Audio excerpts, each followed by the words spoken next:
Think we are live now, so let me just get the link from YouTube. Just in case you wanted to follow along on YouTube, you can do so at the following link. Hold on. Over here.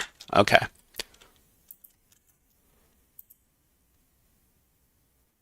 So if you wanted to follow along with the YouTube YouTube stream, you can do that at the following link that I provided to everybody over here. But let's just do a little recap of what we did in the last session. So this is Linux Basics Part 5. This is the wrap-up. We're going to be covering a bunch of commands just a bunch of miscellaneous commands in Linux today, and this is going to be the last lesson we do on Linux. But at the end of the lesson, I'm going to be talking about some other ways you can learn Linux, because what we were focusing on in these classes is getting everybody on the keyboard and a little bit more familiar, a little bit more comfortable using the Linux terminal.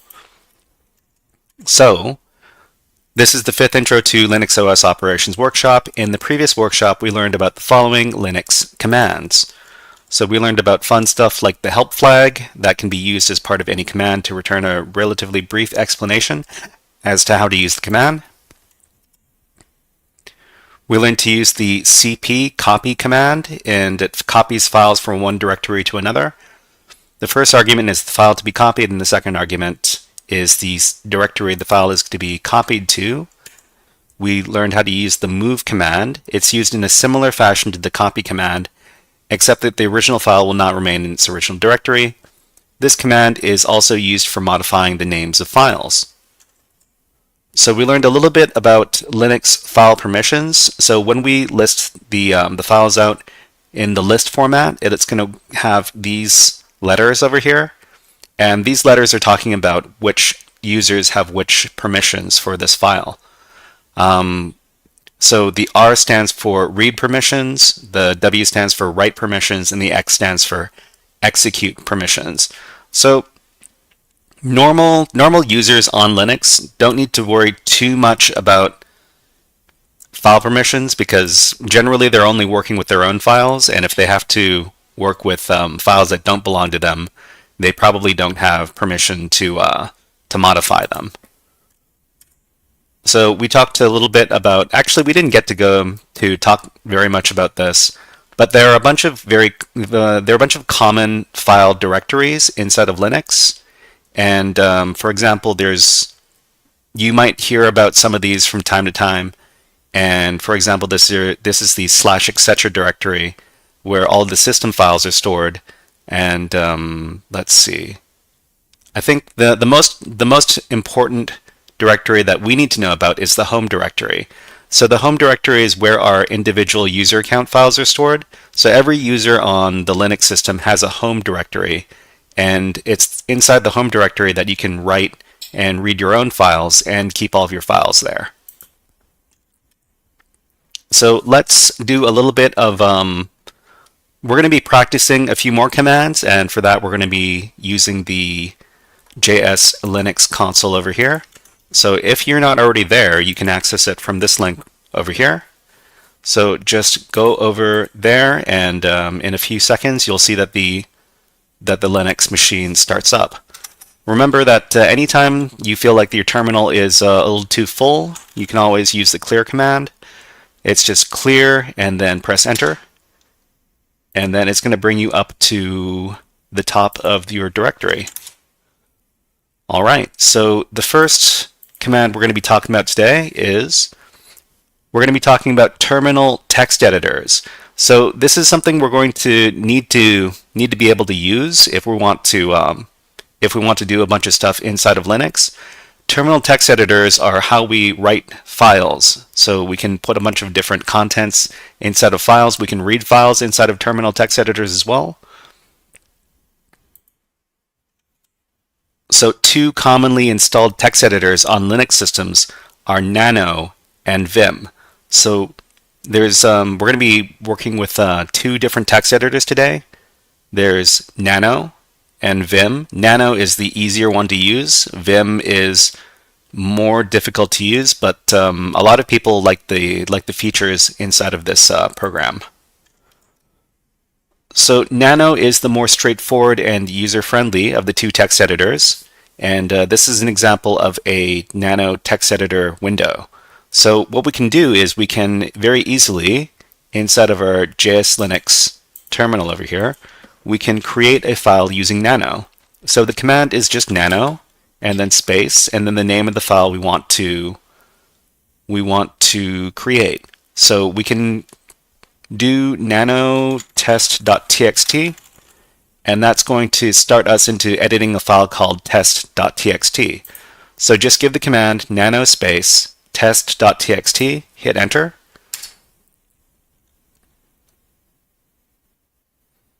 and it's going to take a couple of seconds to load up.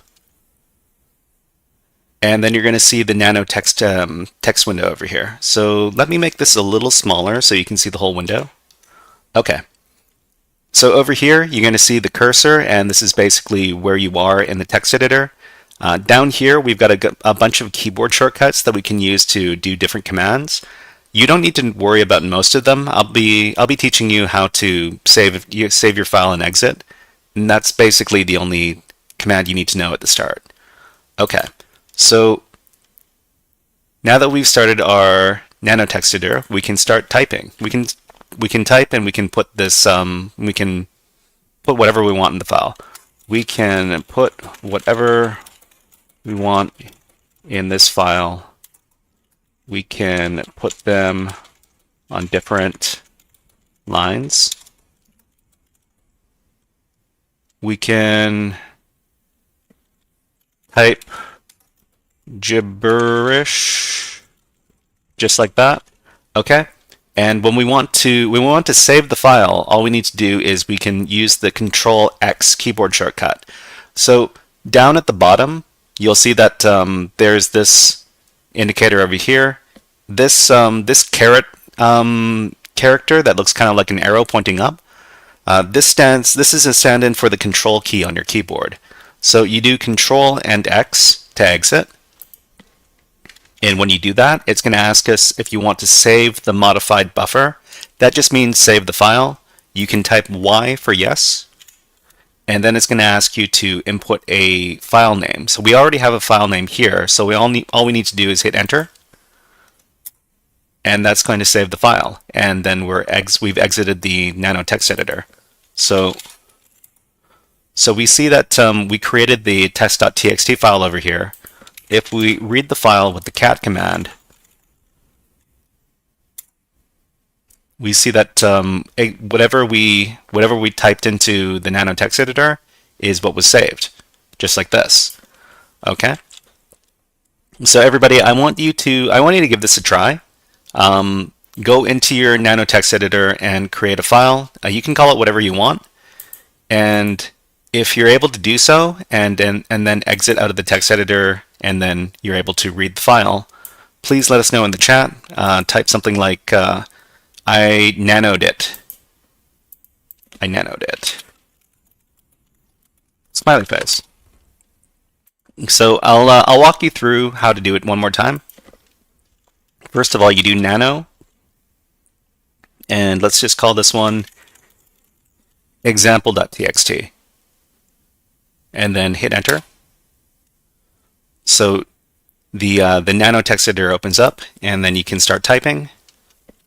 I'm going to start typing stuff. I can type whatever I want. HackerFrogs rule. Okay. All right. So when you're ready to save the file, all you need to do is do Control X. So just Control X on your keyboard. When it asks you if you want to save the modified buffer, type Y for yes, and then hit enter to save the file. Okay. So user M says that they nanoed it. Great to see, great to see. Okay. And if you have any other questions or if you're having any problems, please let us know in the chat and we'll try to help you out. So whatever file you created, you can read it using the cat command, and whatever you've typed in there should come out like this. Okay. All right. So let's talk a little bit about the next text editor. If you're still working with the Nano text editor, then please let us know when you've finished. If you're having any troubles, let us know, and we'll try to help you out. Okay, that was the Nano text editor. So the next text editor we're going to look at is the Vim text editor. Vim is more complicated, but it is favored by Linux power users who can make use of its advanced features. So we're not going to talk about the advanced features, but we will give you a little bit of an overview about how to type in using Vim and how to save your file. But it is more complicated than the Nano text editor. So just like in this what this text says, in the Vim text editor, before you can type anything, you have to type the letter I. And to save to a file, you have to hit escape and then type :WQ. So let's do a little bit of a demo over at JS Linux here. We're going to do Vim and then space, and then we're going to call this vim.txt. So when you hit enter after giving this command,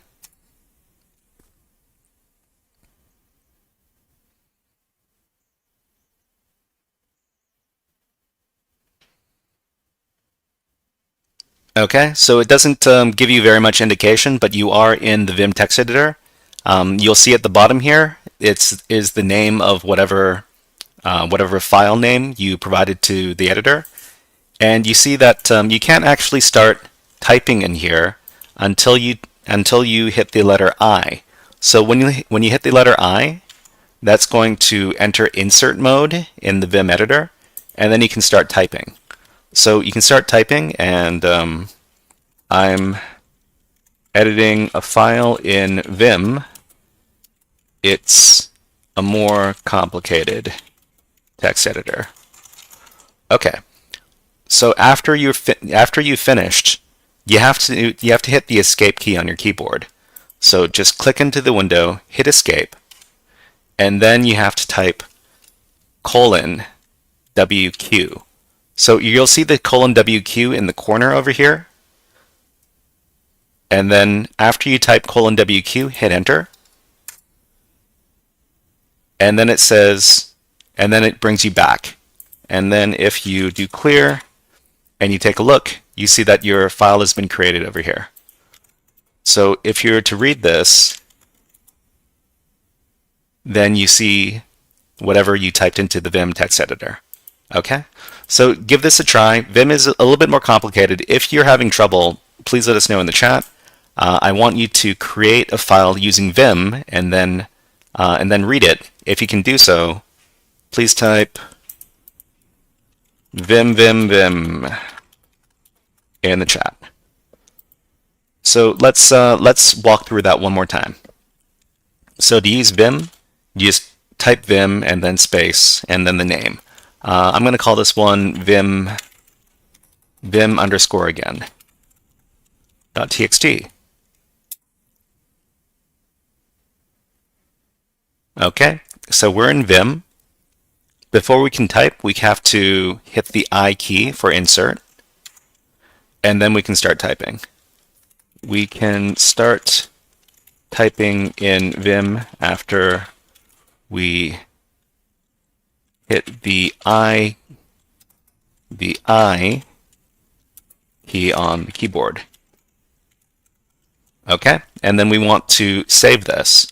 So to save it, we have to hit the escape key on the keyboard and then type :WQ.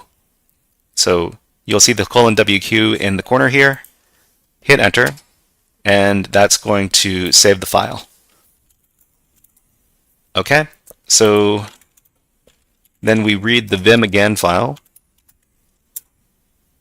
and it comes out like this. Okay, user M types vim vim vim. That's great. You managed to you managed to use Vim. Vim is actually a bit of a meme in the Linux community because a lot of people don't understand how to use Vim and how to save and quit in Vim. So if you talk to a lot of people who use Linux, these are the type of conversations you're going to have about Vim. Okay, next. This is the Vi text editor. So we're not. So I might do a little demonstration about the Vi text editor. On very old Linux systems, both Vim and Nano are not going to be there, but Vim's predecessor, Vi, may be present. Its basic functions are very similar to Vim. So you don't need to try using this Vi text editor, but I'll show you. I think Vi is on this system over here. So the command is Vi, and then we'll call this vifile.txt. So this looks very similar to Vim. As usual, you have to hit I to start typing. I'm editing in Vi. Amazing. Smiley face. Okay, and after we're done, just like in Vim, you hit escape, and then :WQ, and then we see this Vi file is here. All right, so let's move on to the next thing.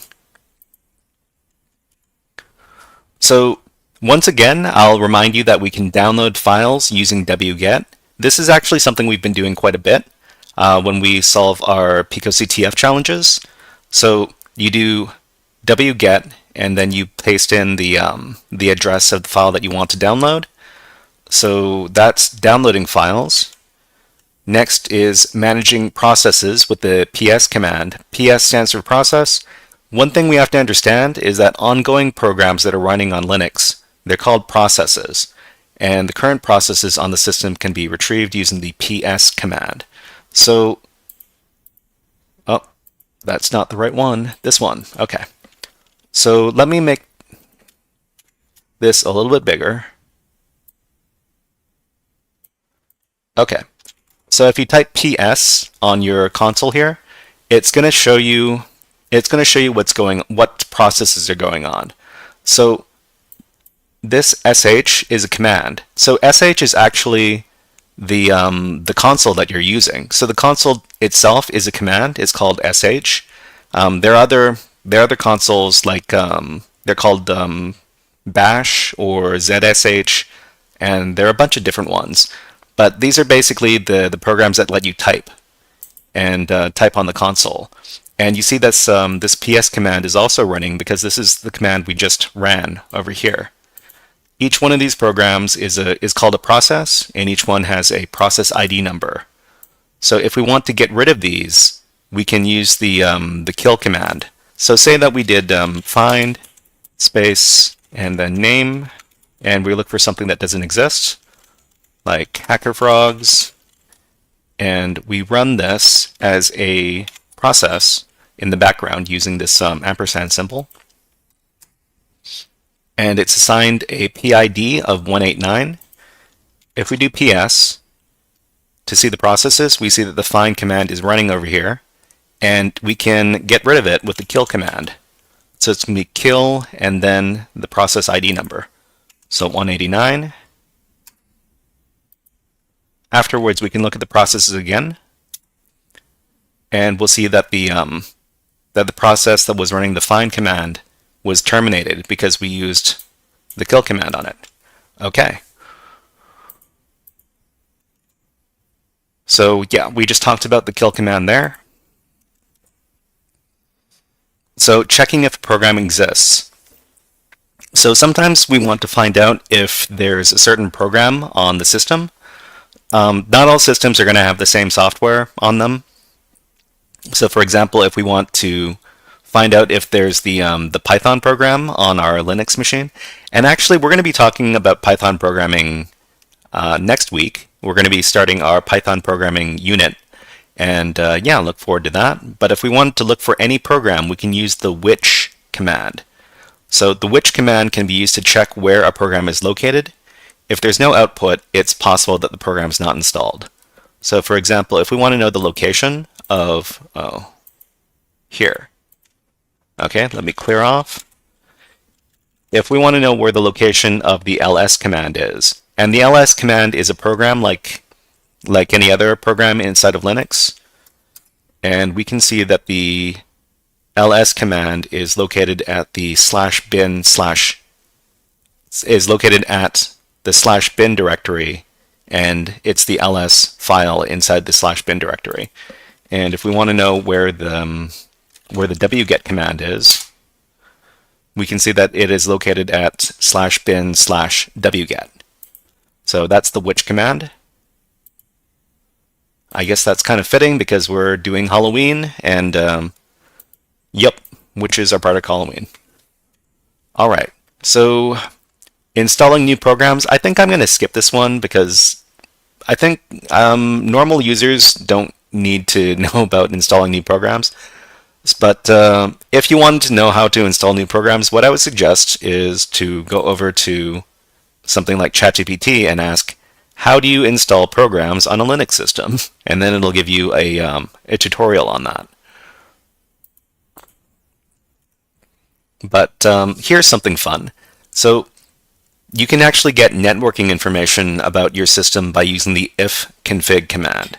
So ifconfig is used to get all of the networking information about the current system.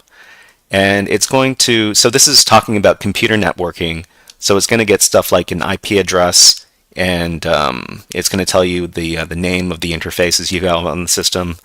And basically, any computer on the internet has something called an IP address. And we can actually find out what the IP address is for our current systems with the ifconfig command. So if we just type ifconfig, it's going to tell us our internet address for our current system over here. So we can use this in a bunch of different ways. I'm actually going to I'll be teaching a network hacking course maybe next year, and we're going to be talking a lot about IP addresses and how to hack different computers at different IP addresses. So look forward to that sometime next year. All right, so what we can also do is we can create HTTP servers. So if we wanted to have people download files from our Linux system, we can do so with with this command over here. That's the Python HTTP server. So we're not gonna demonstrate this one because that would let just anybody be able to connect to our computer, and we don't want to do that. But yeah, just trust me when I say that we can definitely serve you can definitely serve files from your Linux system. Okay, and we're just gonna okay. So this next command is I think we talked about this a little bit earlier. This is the sudo command. The sudo command is the super command, and the sudo command can be added to any other command, and it allows the command to be executed in the context of the root user. So basically, if you add sudo to another command, you're going to be running that command as the user with the highest security permissions on the system. So sudo needs to be used whenever we want to try to access or modify systems directories, systems files or directories. So if you want to access very sensitive files, you need to be working as the root user. Otherwise, it's going to tell you permission denied, because those kind of sensitive files have very strict permissions on them. So let's do a little bit of a demonstration. So we can go over to. So I've got the GitHub page over here, and the GitHub page has all of the links for the different exercises we're doing today. What you can do is you can go to that link, and then you can go down to the bottom. And at the bottom it says making a new user in JS Linux. So this is going to let us create a new user in JS Linux. All you need to do is go over down to the bottom, and under making a new user in JS Linux, click on this button right here. It looks like two boxes on top of each other, and then it'll say copied. Next, you go over to your JS Linux, and then you right click and select paste, and that's going to add all these commands over here. These are the commands that are used to add a new user, so just hit enter after that.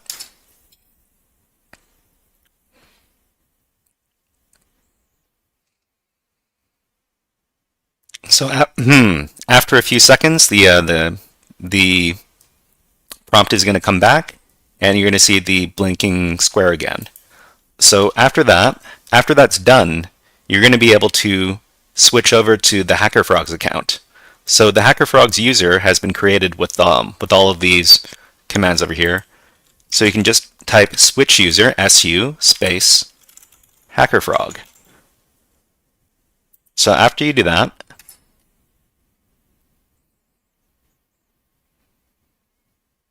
it's going to take a few seconds, but then afterwards you're going to see the prompt is going to say, instead of root at localhost, it's going to say HackerFrog at localhost. All right, so everybody, I want everybody to get to that point before we keep going. So if you manage to switch users and turn into the HackerFrog user, and you'll know that you're the HackerFrog user if you type who am I, and it says HackerFrog. If you're able to do so, please type in the chat, I am HackerFrog. Smiley face.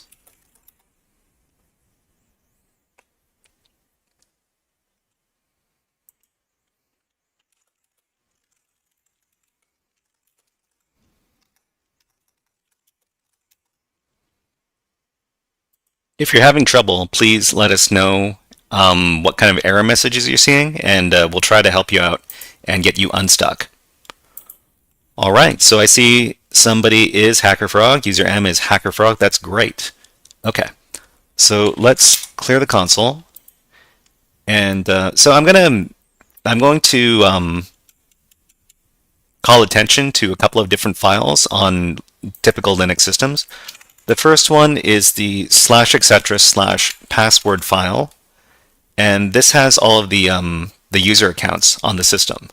So if you do cat space /etc/password, but it's misspelled like this, PASSWD, hit enter, and you're going to see all of the user accounts on the system. So most of these user accounts are actually not regular user accounts. Most of these user accounts are for different programs, and each program that's working inside of a Linux environment needs to have its own user account. That's why you see all of these over here. But at the bottom over here, and let's scroll over to the bottom, you're going to see the HackerFrog account over here. So after that, you can just clear off. We're going to have to go back up to the top. It says no such file or directory. Okay, in that case, oh, why does it look like this? We need to clear. Okay, so what I want you to do is type cat space /etc/passwd. So this is what it's called a absolute file path. So the absolute file path is going to say this exact location. So cat and then /etc/passwd. Then hit enter, and then you should be able to see all the user accounts like this. If you can't, then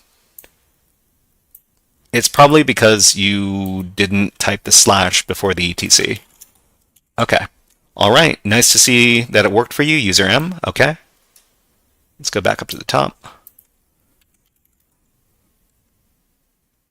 Okay. So the next thing we want to do is we want to try looking at all the password hashes. So the each Linux environment has something called a shadow file. And it sounds kind of ominous, but the shadow file is basically where all of the users' password hashes are stored. So it doesn't actually show you the passwords for the users, but it shows you the password hashes. If we try to read this as a regular user, it's going to say permission denied. But if we give the sudo command when we do this, then we can read it, because we're going to be using the cat command as the root user.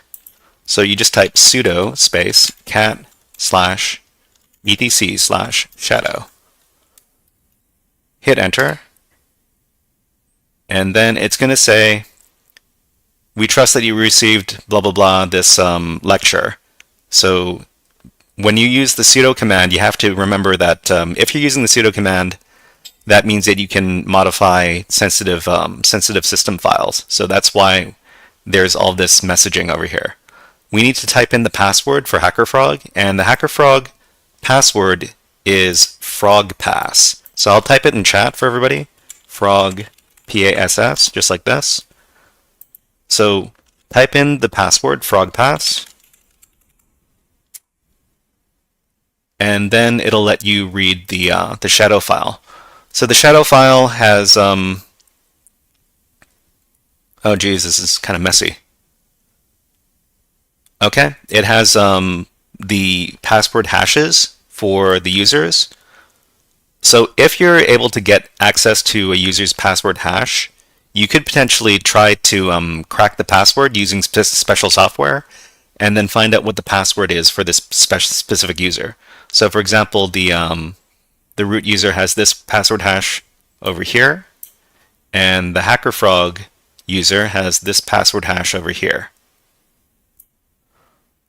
So it looks like a bunch of junk, but you can use special programs to crack these passwords and get the original password. So this is the password hash for the password frogpass, if you believe it or not.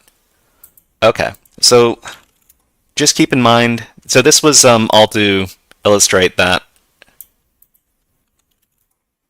This is all to illustrate that if you use sudo, you have to know why you're using the sudo command, because if you're using the sudo command, you're usually using it to access sensitive stuff on the system. Okay. So generally, only system administrator accounts should be allowed to use sudo with all commands. So if you're able to use the sudo command on the system, it's usually because you're an administrator account. But some systems have users who are able to use sudo with a specific command for some reason or another. So if you ever try to run a command as a regular user and you see the permission denied message, you can usually retry that command with sudo to execute it successfully. So if we need to use sudo, we should always try to understand why we need to use it. So over here, this is a command that deletes the entire file system over here. So this is the rm command. It's a delete command. It's the one that we've been using for all the other files that we've been deleting, but we can give it with special arguments and flags to delete the entire file system. And normally we're not able to do this unless we use this with sudo. And just know that when you're using the sudo command, you're probably doing something that affects the system in a serious way. Okay, so we're not moving into the summary yet. What we're going to do is we're going to write some bash scripts. So inside of Linux, you can write what are called scripts, and scripts let you run a bunch of commands as a single command.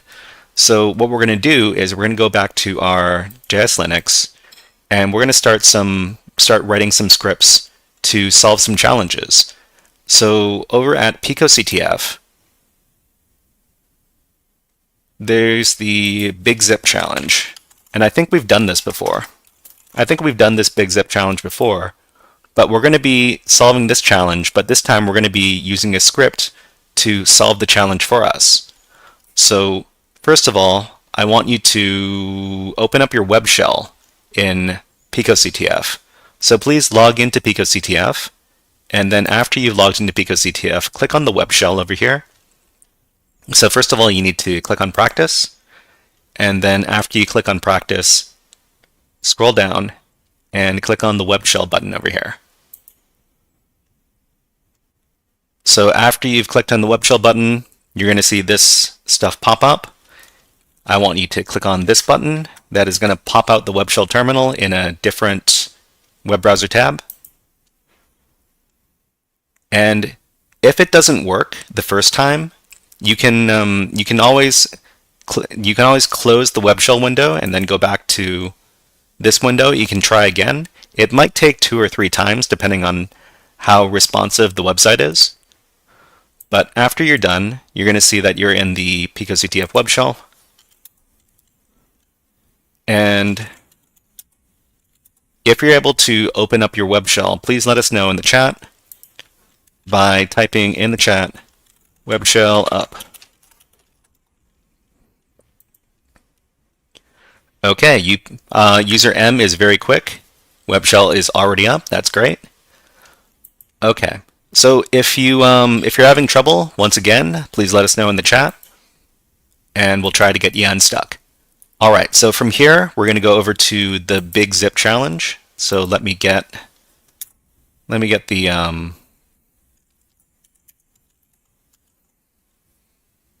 Big Zip.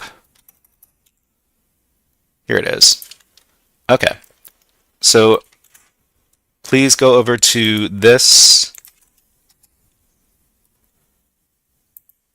link over here, and then you should see the Big Zip challenge. So after you come to the Big Zip challenge, we've done this before. This is a challenge where you have to download the zip file and open it up and then search for the flag inside the file. Just click on, so there's a link over here. I want you to right click on the link and then select copy link.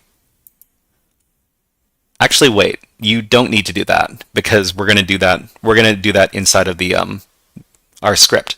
So over at the web shell, just type ls so that the web shell doesn't close. And then what I want you to do is go over to the HackerFrogs GitHub page, and I'll put that in the chat for everybody.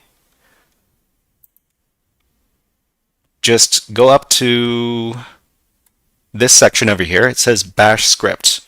So a bash script is a bunch of different commands, a bunch of different Linux commands. And when you run the script, it's going to run all the commands inside of the script over here.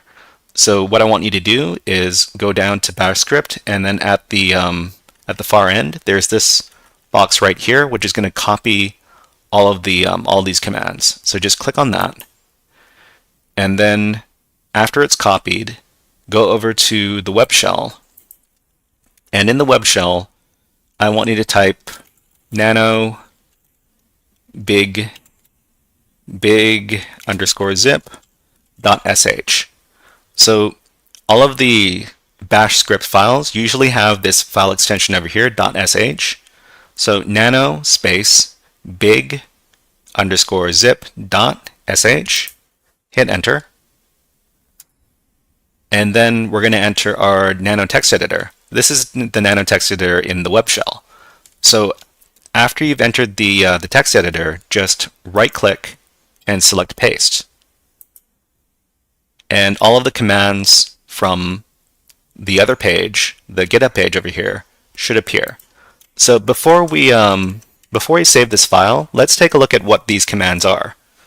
So every bash script file should begin with this line right here. It basically tells the system which program to use.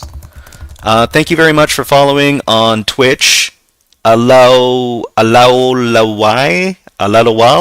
Thank you very much. Okay, so this line right here tells the system which program to use to execute the script. In this case, it's the bin bash program.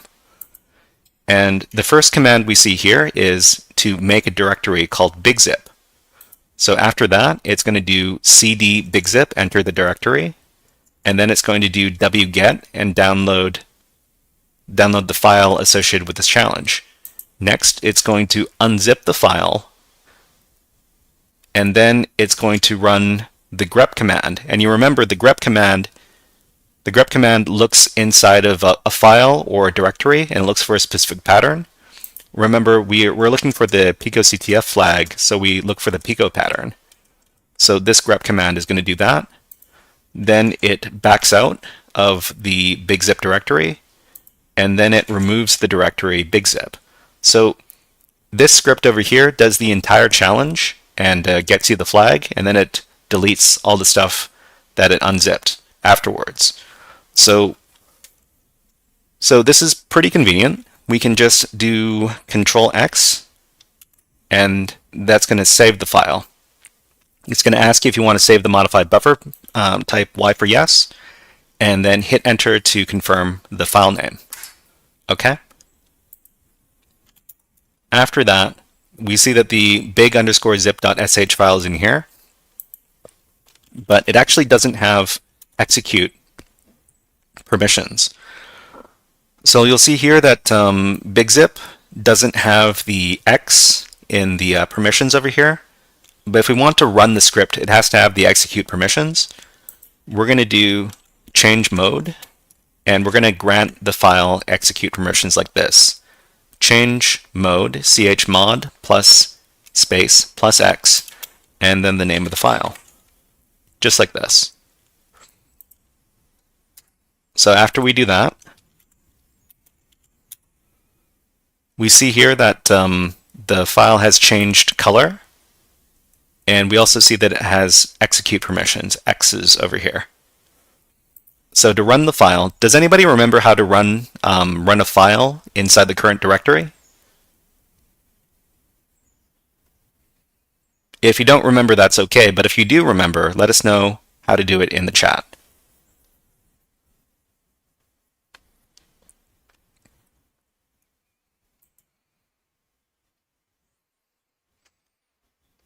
Okay, so the way we run a file that's in our current directory is we have to give the // to refer to the current directory. So it's going to be // and we want to run the big zip file over here.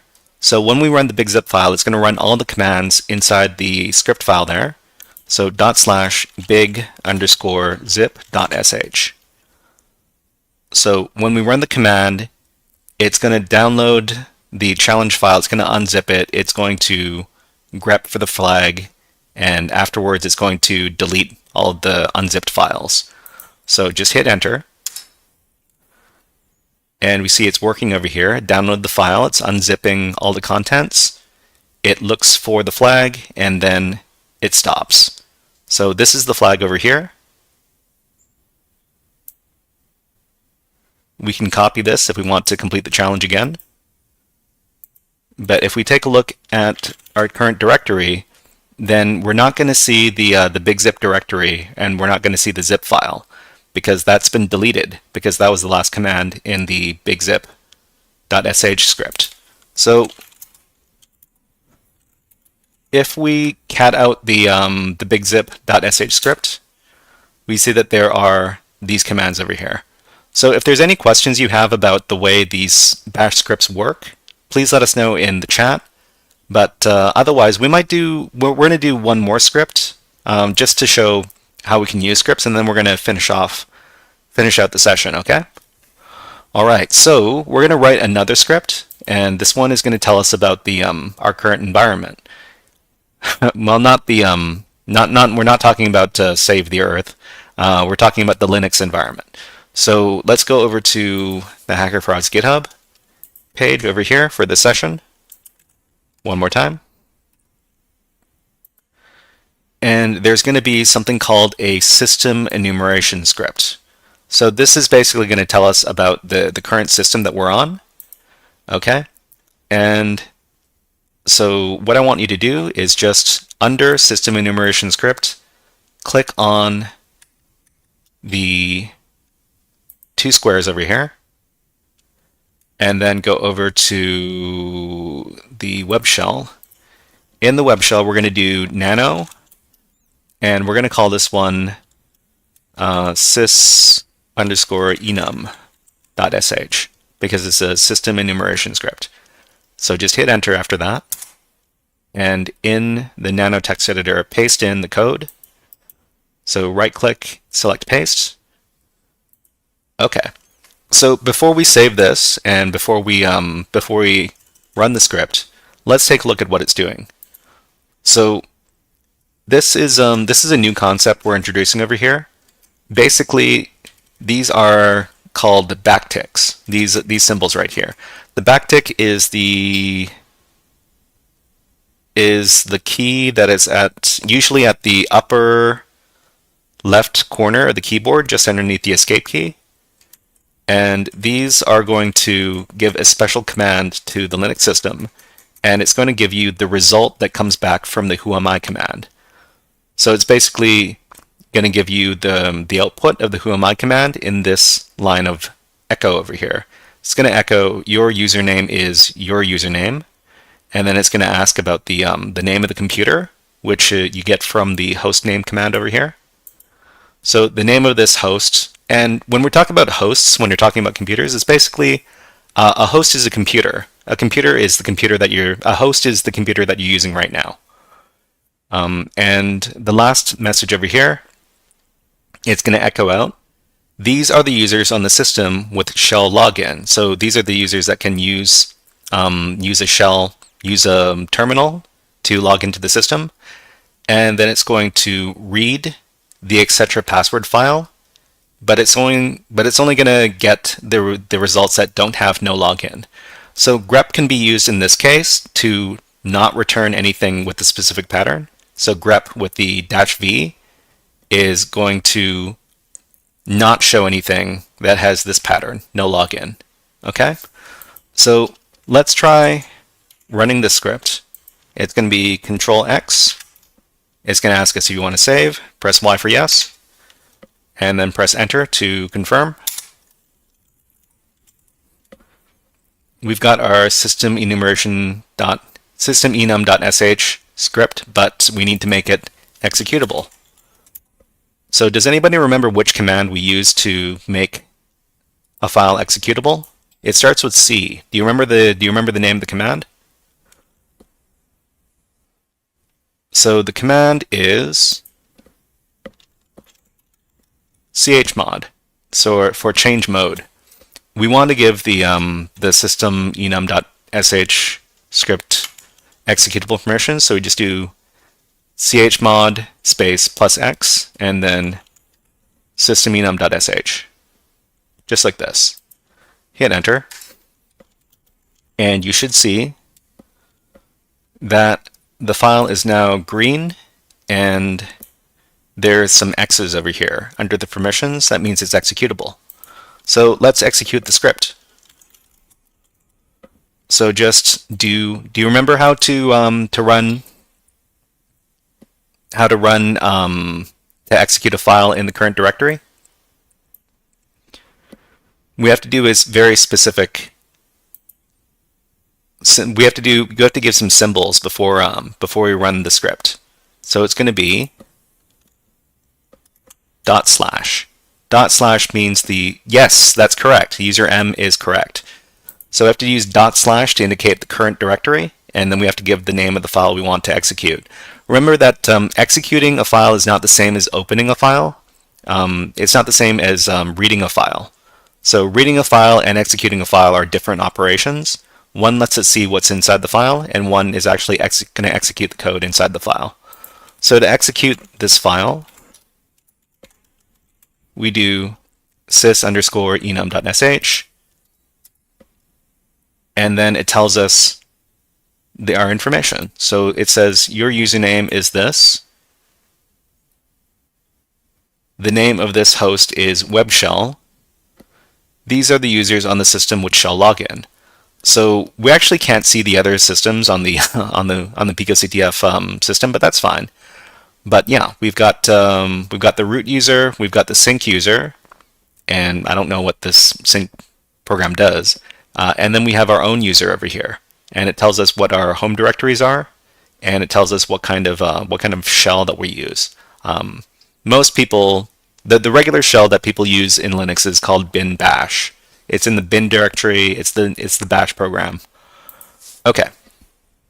All right. So before we wrap up the lesson, let's do a little. I'm going to tell you a little bit about where you can learn more about Linux.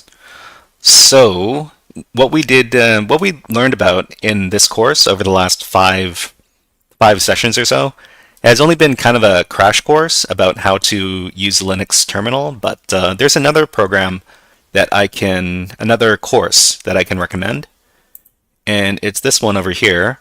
It's on a platform called Hack the Box. So Hack the Box is a very popular cybersecurity education platform, and this is the Hack the Box Academy part of the website. So let me show you over here.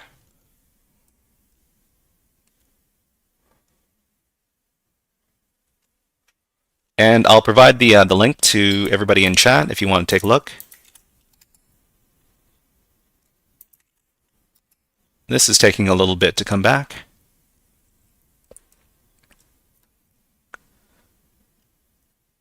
But yeah, you can create an account over at Hack the Box Academy over here. There's a sign up link over here. But this is the Linux Fundamentals course. This is a lot more involved than the course that we did over here. And I think it's going to take like 14 hours or 20 hours or something to finish this course. So if you take a look over here, this is all of the different sections inside the course. And they're very thorough about what you're going to be able to do after you finish this course. Basically, they're going to teach you a lot more than just how to be a regular user inside of Linux. And maybe you don't necessarily need to know all this information. But if you want to take a course that covers everything, that covers, well, not everything, but basically everything that you'd need to know to be a super Linux user, then you can take this course over here, and it's also free. So you don't have to worry about paying a bunch of money. And this is what I like to recommend. I like to recommend free materials that people can use to educate themselves. And actually, we have our HackerFrogs Reddit, and I don't know if anybody here uses Reddit, but we use the HackerFrogs Reddit subreddit over here to talk about, we've got different topics, and we talk about different links. So I've got a link for Linux education resources, and if you want to take a look at it, you can take a look at it at this link over here. And there's a bunch of different websites that I recommend here, and some games as well that can help you learn more about Linux over here. So if you want, you can take a look at the links in that Reddit thread. But otherwise, let's do a little wrap up about what we learned in today's lesson.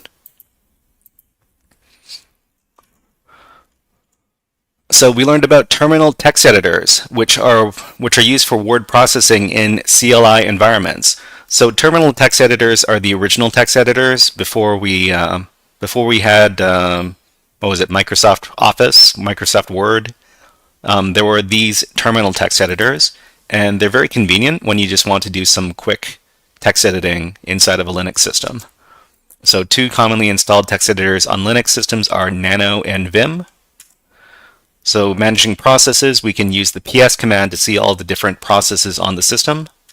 We can use the kill command to get rid of processes that we don't want anymore.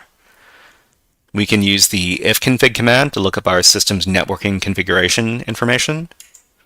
We can create a simple HTTP server and serve files on our own system using this Python command over here. We can use netstat to take a look at all the different networking ports that are open. We kind of skipped this one, but there it is. And we talked about the sudo command. So sudo is a very serious command when we're talking about Linux, because it lets us run commands as the super user, also known as the root user. So this is the final Linux OS operations workshop. I hope you had fun learning about this popular alternative OS to the likes of Windows and Mac OS. So next week, we're going to be starting in on our Python course. And does anybody, so let me take a little poll of the people that are here. If you've done any sort of coding or programming before, let us know in the chat by typing the name of the language that you learned how to code in. But if you haven't done any programming before, you can also type in the chat, I haven't programmed before. But yeah, we're going to be learning about Python. What was it? In the next workshop, we'll be starting a new subject, and we're going to be doing some programming. Oh, wow. So user M has done some JavaScript and a bit of JSX. I haven't heard of JSX. Let me ask. Let me ask ChatGPT what that is. What is JSX in a programming context? JavaScript XML. Oh, okay. It's an extension for JavaScript. Okay, that's awesome. Yeah. So JavaScript, that means that you probably did some web pages using JavaScript, right? But Python should be easier to learn than JavaScript. But yeah, well, that's going to be next week, and that's going to be on Monday. So let's see. It is Friday. TGIF, everybody. And thank you very much for attending today's last Linux OS operations workshop. On Monday, we're going to be starting in on our Python unit, and we're going to be doing 8 weeks, sorry, not 8 weeks. We're going to be doing 8 sessions of Python, and we're going to be learning about, so let me bring up Python. Let's see. So there's a fun online python.com. We're going to be using a lot of this. And if you want to take a look real quick, you can take a look at it over there. And this is just a website where you can type in Python stuff, and you can have it run the code. So, for example, if I wanted to print something to the console, I could print "I'm coding in Python," and then after that, I can hit the run button, and it's going to execute this code, or at least I think it is.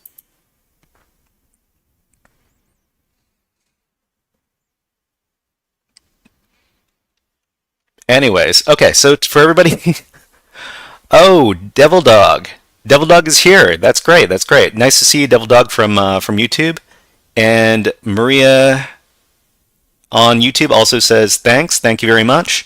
We're gonna be concluding the Zoom call. To everybody on YouTube and Twitch, we're gonna be doing our Be Right Back screen while I conclude the class over on Zoom. But we'll be back in a couple of minutes, and then we're going to be doing some free hacking for about the next hour or so. Okay? So please look forward to that, and we'll see you in a couple minutes.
All right, everybody, we're back. Okay, so let's see. So the next class is happening at in about an hour or so. But in the meantime, what we can do is we can do a little bit of some hacking exercises. And the hacking exercises we're talking about are over at the Volnix.com website. So Volnix.com is over here. This is a platform where you can download virtual machines, VMs, and put them on your own VM network, and then start doing some hacking against them. So for this portion of the stream, what we're going to do is we're going to play some music because I don't like the silence. So let me just grab a playlist. I recently discovered a fun little game called UFO 50. It's 50 short little games, and it just came out this month. I'm going to play the soundtrack from that game, and it's some fun retro chiptune kind of music. It's right up my alley, and let's listen to that. So just let me hook it up to the stream.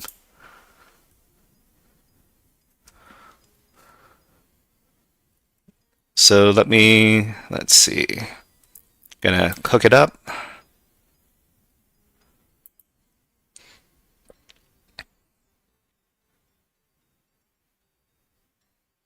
Let's see. Where is it?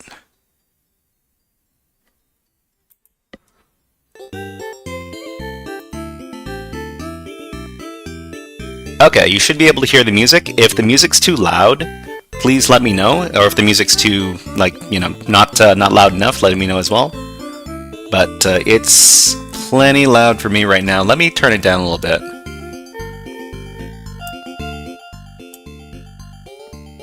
Okay, so we're going to be doing a walkthrough for the Zero machine on Volnix.com.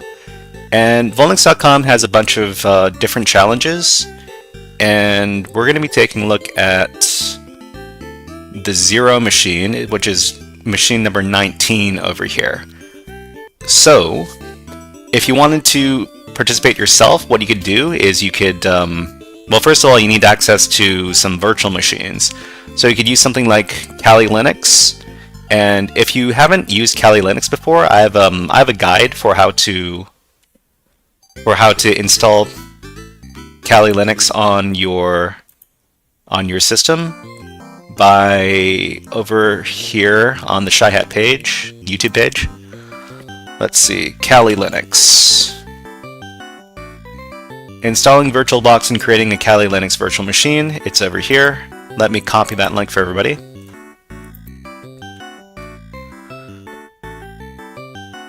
Okay, this music is a bit too upbeat for me. I'm gonna put another soundtrack on. I'm gonna put on the soundtrack for FTL, which is one of my favorite games.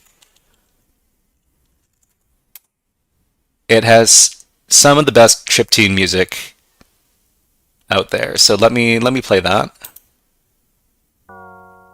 Okay, that's nice. Alright, so let's start hacking. So first of all, what I need to do is I need to start up my virtual machine for this Zero challenge. I've got my VirtualBox over here, and I'm going to start up the Zero box.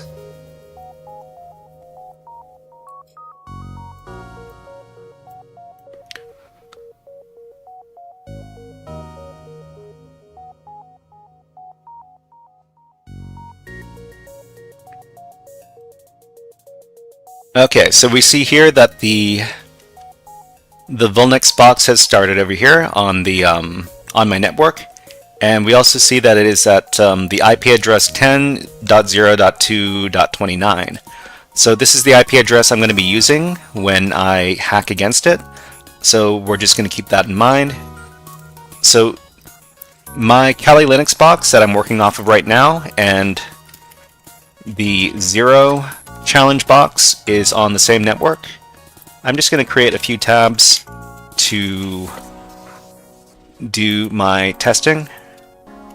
So I've got 3 of these. And the first thing we're going to do is we're going to run a little ping scan to see if we can communicate with the box. So ping is going to send some packets to the machine, and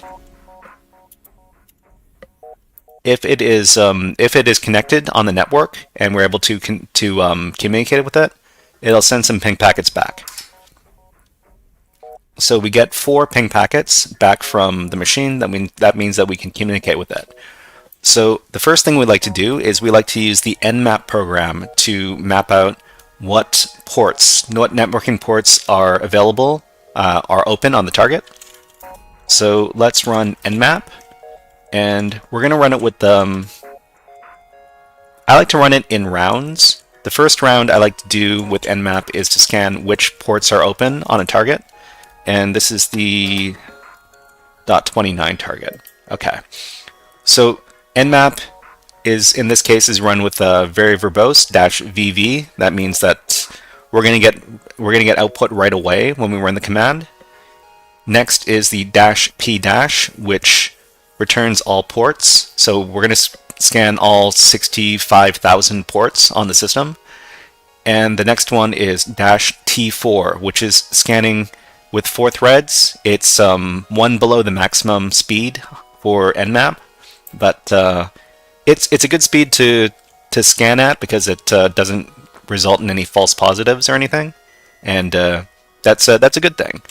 And the last thing we supply is the IP address to scan against. So when we run this, we're going to see that we discover some open ports on the system. So there's 8080, 80, and 22. So these ports are associated with different networking services. Port 22 is associated with the SSH service. Port 80 is associated with the HTTP service. And port 8080 is associated with an HTTP proxy service. So as usual, I'll give the disclaimer that these ports don't if you're running these services, they don't need to be on the designated ports, but they're usually on the designated ports. Sometimes you can change SSH to work on any other port number, but that's not very commonly done. So the next thing we're going to do is we're going to run another nmap scan, but this time we're going to target the specific ports that are open.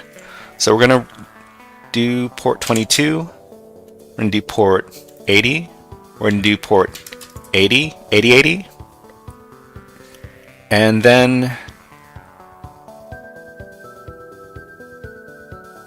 we're going to specify that we're going to run common scripts with the -s capital C and scan version information with the -s capital V. So we're just going to run this.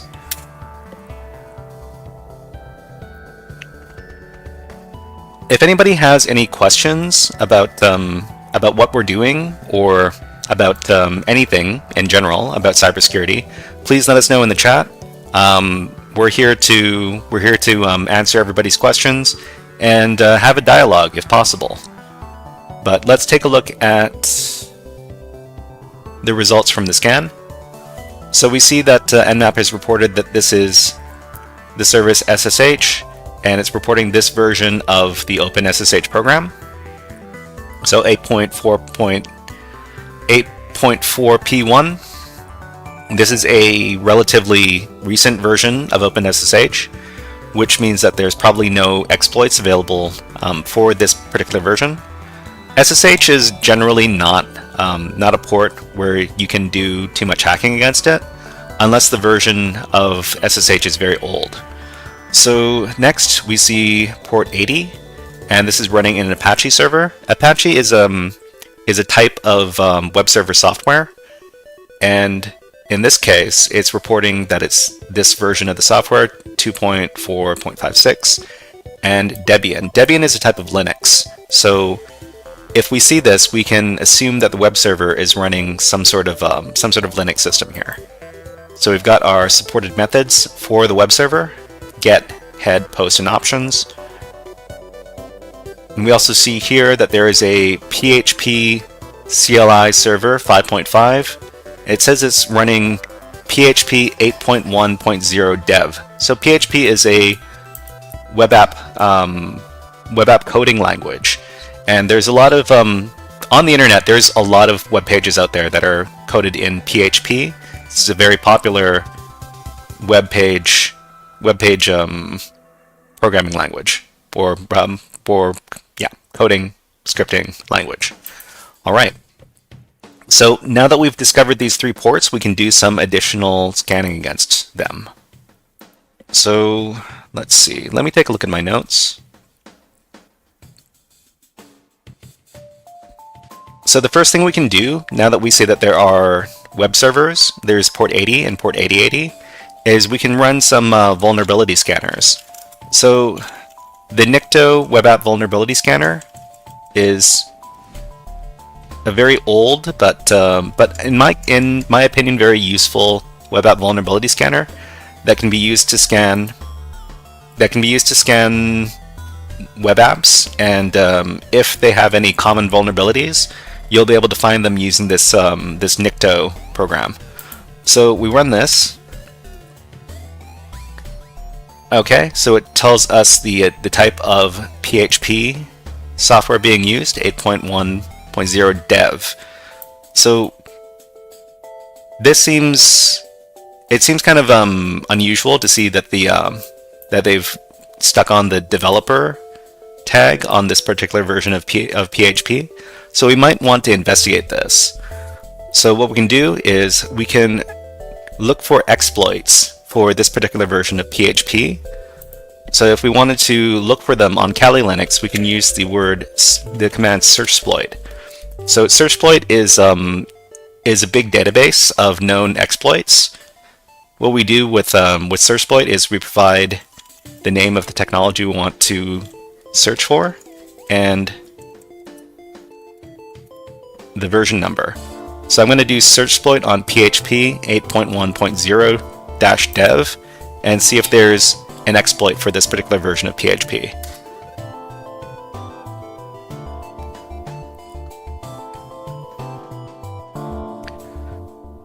Okay, so we see here that we do get a hit, and it says here that there is a PHP 8.1.0 dev user agent remote code execution.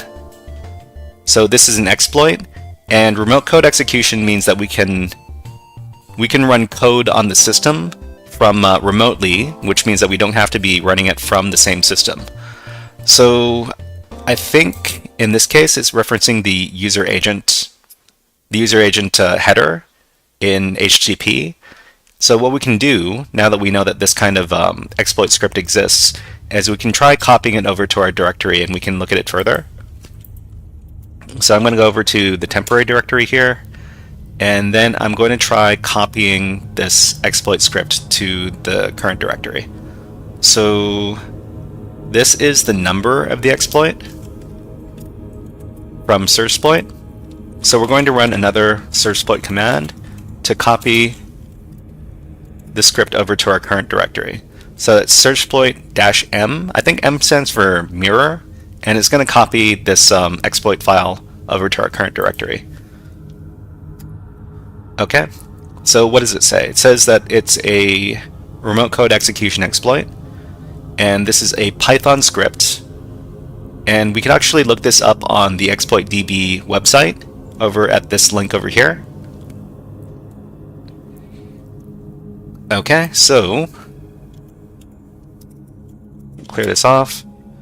So this is the number of the Python script over here. What I'm going to do is I'm going to rename this. So I'm going to rename this this file from 49933.py to something that I can better remember. I'm going to call it php_exploit.py. Okay, so after that, we're going to take a look at the exploit file. So we're just going to use cat to look at it. And what does this do? So inside of the comments over here, there's a bunch of information about this exploit, which includes the author, when it was published, the homepage of the software being exploited over here, and Inside of more comments over here, it says, an early release of PHP, the PHP 8.1.0 dev version, was released with the backdoor on March 28, 2021, but the backdoor was quickly discovered and removed. If this version of PHP runs on the server, an attacker can execute arbitrary code by sending the user agent header. The following exploit uses the backdoor to provide a pseudo shell on the host. Okay, so what we can do is we can use this exploit script to run arbitrary code on the system. So we've got our typical environment variable over here. So the shebang and the program being used, Python 3. It's importing a few libraries, so it's importing OS and regular expressions and requests to be able to do web requests rather. And then we have to, it's going to ask us for the IP address of the host. And hopefully what it's going to do is it's going to let us get some remote code execution on the system. All right, so let's try running the script. So we're going to do Python php exploit.py. It's going to ask us for the full host URL. So this is going to be at HTTP and 10.02.29. It is at port 8080. After we provide this, it says interactive shell is opened on this address. Can't access TTY, job control turned off. So basically, we have shell access on the web server now. So we can say that we're in. So I'm going to put on my best Hollywood hacker voice. I've got a voice changer to be able to give myself a nice and scary, deep hacker voice. Let's turn on the voice changer. This is my scary hacker voice. So we're just going to give this line right here. We're in. Okay, everybody, how was that? Okay, so now that we're in, we see that Lunchbox, nice to see you, and thank you for the Twitch emotes. That's Monka W, I think. All right, let's do a fun redeem, the fun video redeem on the channel. This one is Hack the Planet from the Hackers movie. Hack the planet! Hack the planet! Shut up again! I don't know if that's going to repeat or not. It might. Okay, so we're in, and we see here that Hack the planet! Hack the planet! Shut up again! that went off twice. Okay, so it seems that we have the index.php file over here. So let's just read this for fun. There's nothing here. It just says Zerodium. Okay. All right, so what can we do from here? So first of all, what we need to do is we need to figure out who we are. So I guess we can ask, who am I? We are root. But are we really root? So if we're really root, that means that we've finished this challenge. But let's see over here. So that means we would be able to walk into the root directory. Okay, so it looks like we can't walk into the root directory. Which directory is this? This is the HTML directory. Okay. So can we...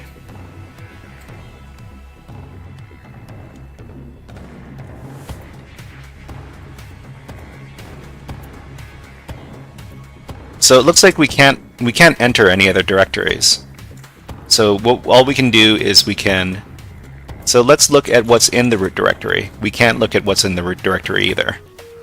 So from here, we can actually take a look at who is on the system by looking at the etc password file. And we see here that we've got root, they've got a login, and all these other users here, they don't have a login, except for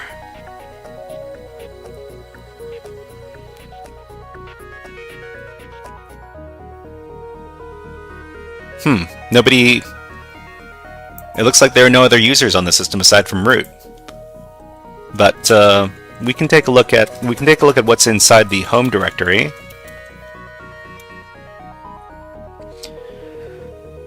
There's nothing here.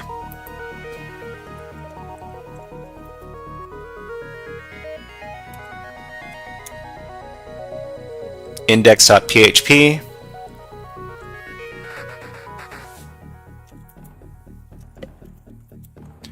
Okay, so over here we have a root directory. We should have read access to the root directory since we are the root user. But I also see here that there's a .docker env file over here, which means that we might be inside a Docker container, and that'll explain. So if we take a look at the running processes on the system, we can't see the running processes on the system.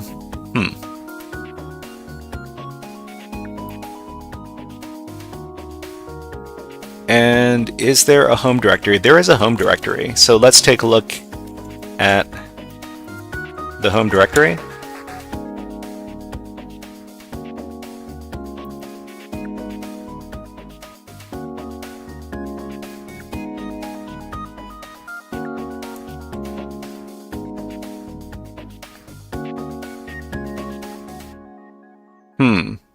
You know what? I think what we should... What can we try from here?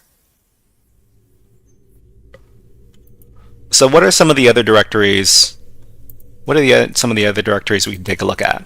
What I'm going to do is I'm going to see if there is a Python, if there's Python on the system, or Python 3. Neither of those are on the system. Okay. So let's take a look at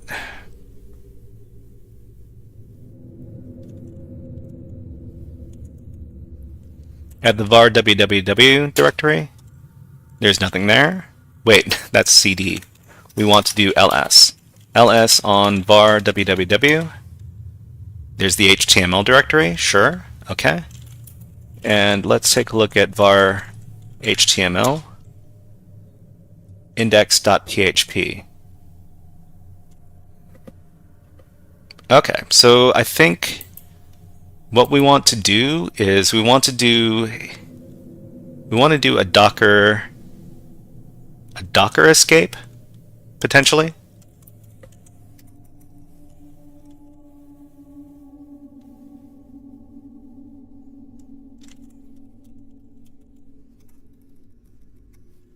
Oh, wait.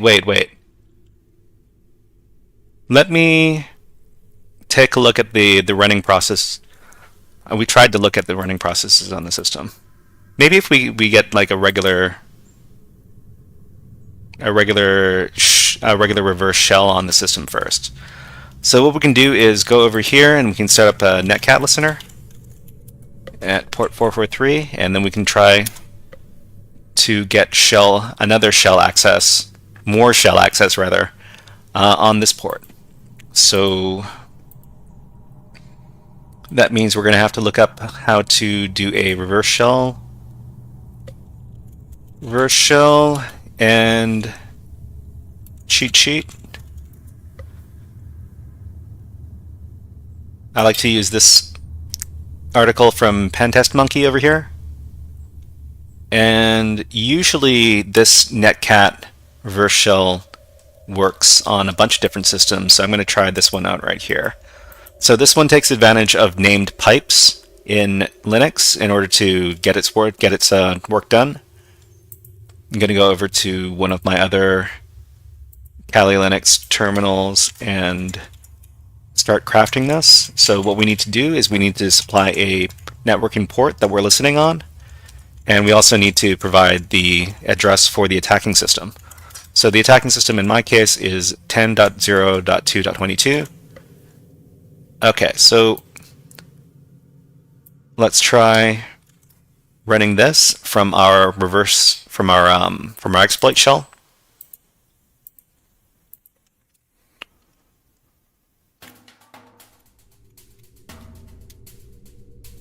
Okay, so we fired that off. Did we get a reverse shell? We did not.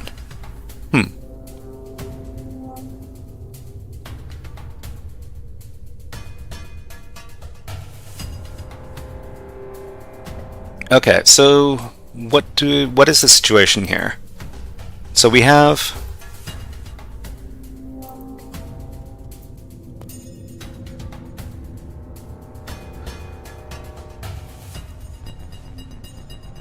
write access. We have write access to the HTML directory over here. So this HTML directory, what I'm going to do is I'm going to create a test file inside of this directory just to see if we can access it from the web. So I'm going to echo out. We can write. Rito on Twitch says hello. I want to ask something. Yeah, go ahead and ask. I'm here to answer questions. I'm here to do hacking. I'm here to do all sorts of stuff. If you want to ask a question, go ahead and type in the chat. So we're gonna redirect this over to test.txt.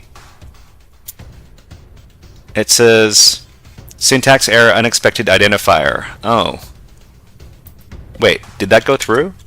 It didn't go through.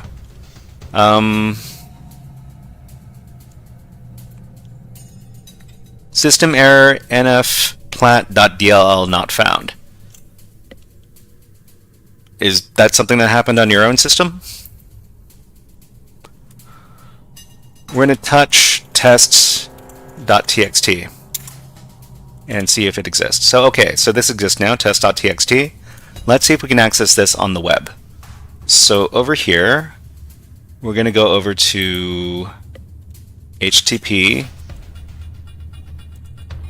10.0.2.20. This one is 26. 29. This is 29. Okay, it says Zerodium. All right. So that was the landing page, but let's see if we can access the test.txt page. So it's not found on this server. Let's see. Rito SR says, I was trying to install a new game and that popped up when I tried to run it. nfplat.ell. So this is referring to a library. This is referring to a library, and you're probably talking about Windows. This is probably a Windows library file. What I would do, well, I mean, I don't know for this particular library file. It doesn't sound like it's a common library file. We can ask ChatGPT really quick. What is the mfplat.dll file?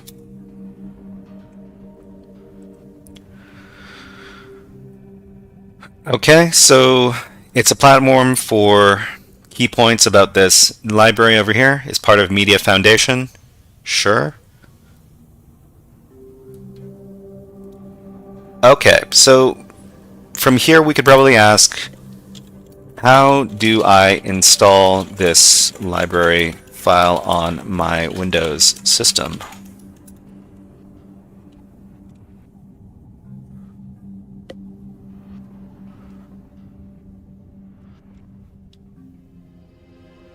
But yeah, so you can probably do something like ask ChatGPT how to install the file onto your Windows system.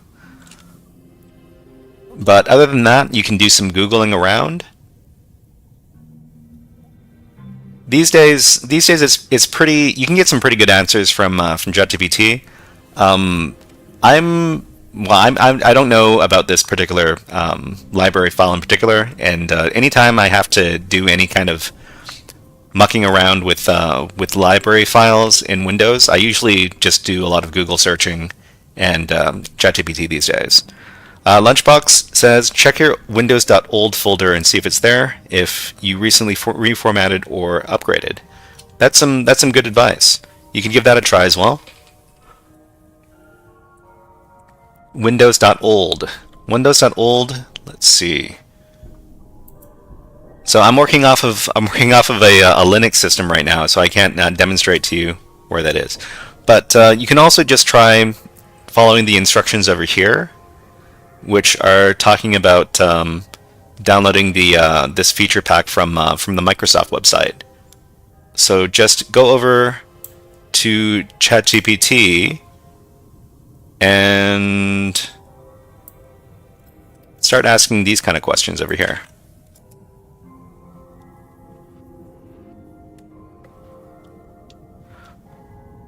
But I wish you luck, Rito SR. Okay, so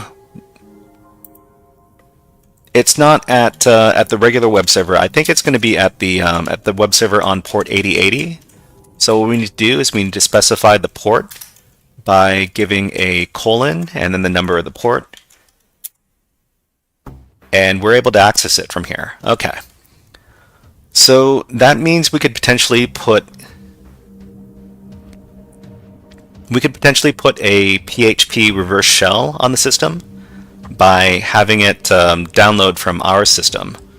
So to get a proper PHP reverse shell, what I'm going to do is I'm going to look it up on the internet. So PHP reverse shell. There's one from Pentest Monkey that I really like. So it's over here. Let me get the raw file. So I'm going to use wget to download the file from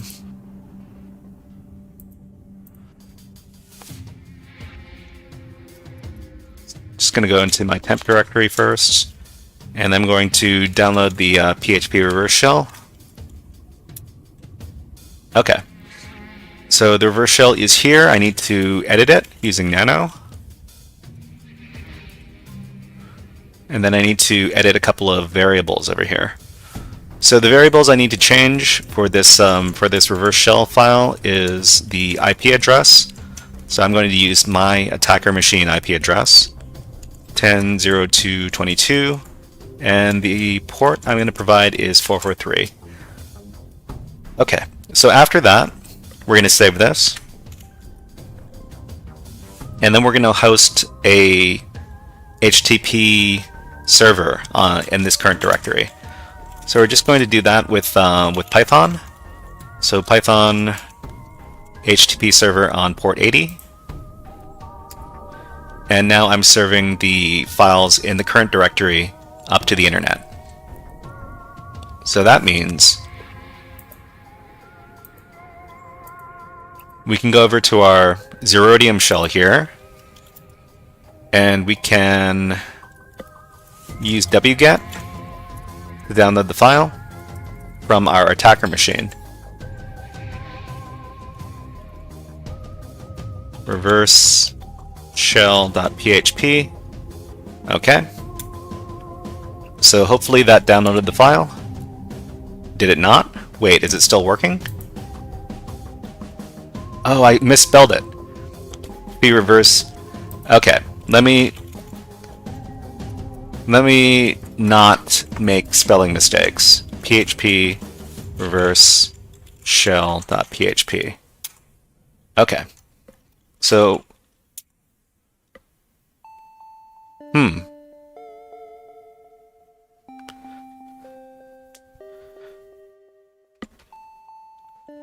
let's see. Rito says, for now I do SFC scan now. I will do the list you gave me after this verification thing. So, well, I hope everything works out for you, Rito SR. Let's see if...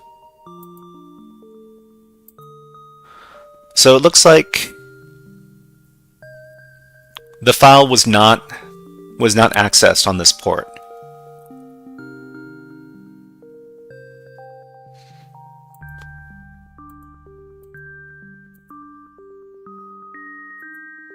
So I guess wget doesn't work. php-reverse-shell.php. Let me just check if it's in the directory that I'm serving right now. php-reverse-shell.php.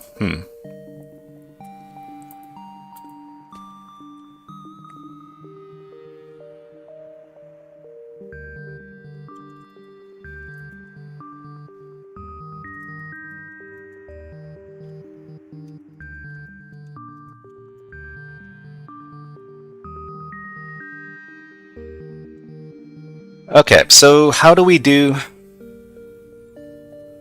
I think what we might want to do is a Docker escape. But how do we do the Docker escape?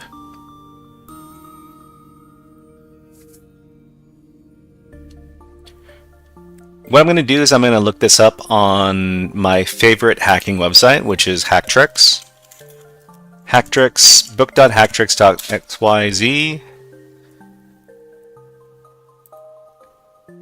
And I'm going to talk about Docker escapes.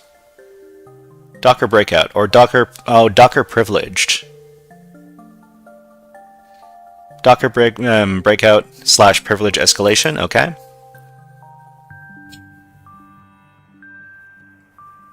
Automatic enumeration and escape.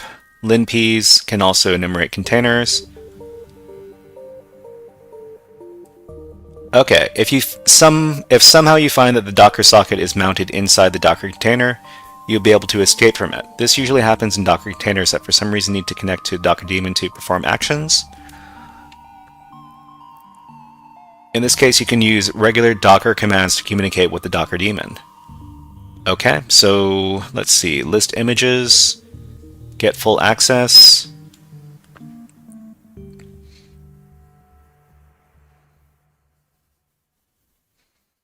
Escape from privileged containers. A privileged container can be created with the flag privileged, okay. Privileged,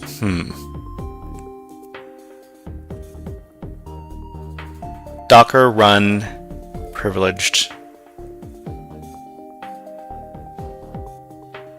Okay, so let's enumerate the Docker environment. So I'm just going to ask ChatGPT. We are doing a CTF challenge. We have shell access on a web server, but we suspect that it is running in a Docker container. How can we enumerate the environment and potentially escape?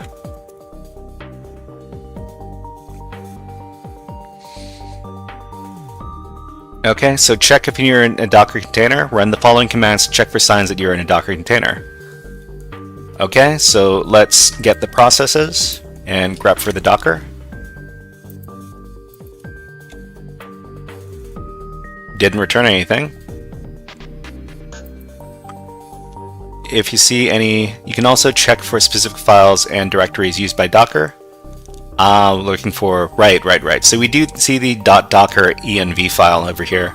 If the docker env file exists, then you're in the Docker container. So over here,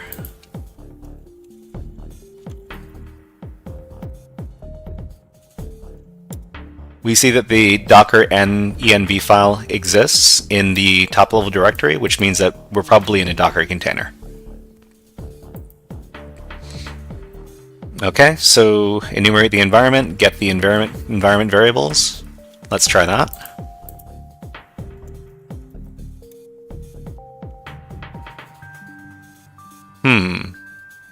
This looks like a Docker container name right over here. So that's another sign that this could be a Docker container. You can also run ps. So there's nothing running as a process in here. Attempt to break out of the container. Look for writable mount points that could map to the host. Find writable type directory. Look for writable directories. Okay, let's do that.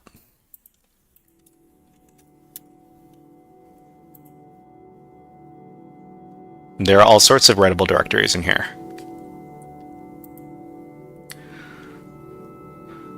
Check for the exposed Docker socket. If var run docker.sock is mounted, you can interact with the Docker API and potentially start containers or gain access to the host. Okay, so Let's see if this Docker socket exists.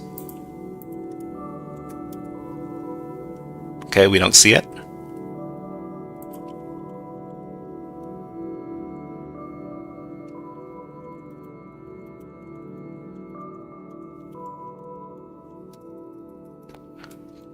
Let's grep for doc. Nothing here.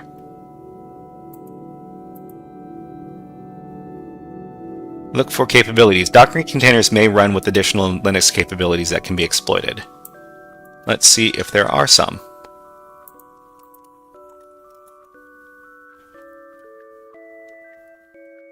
What are we looking for? Secure. Let me take a look one more time. Look for capabilities like cap sys admin, which might allow breaking out of the container. Cap sys admin.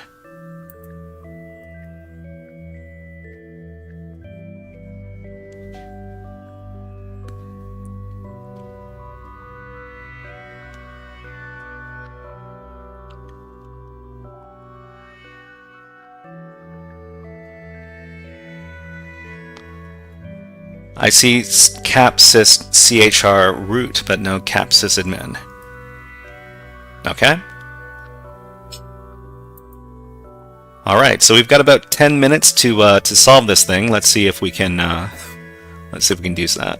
Escaped via privileged files. If you find privileged files like / etc. password or binaries with suid bits set, you can exploit them for privilege escalation.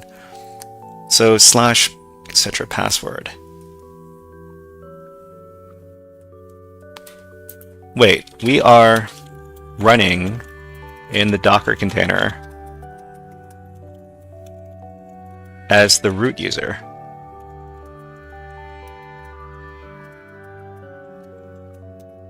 How can we use this to escape the container?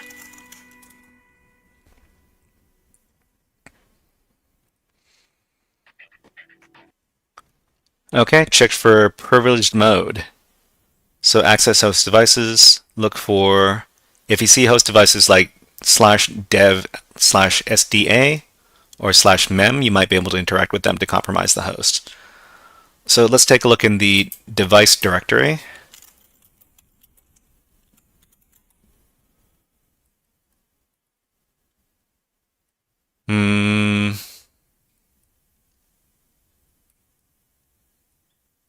I don't know if we can use any of these. Hold on. We're going to keep playing the music.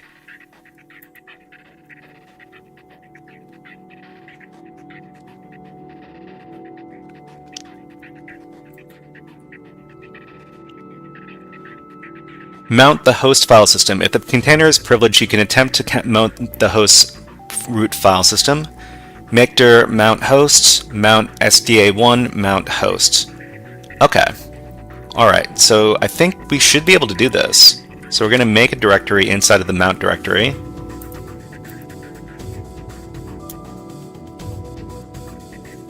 And then let's see if it was created.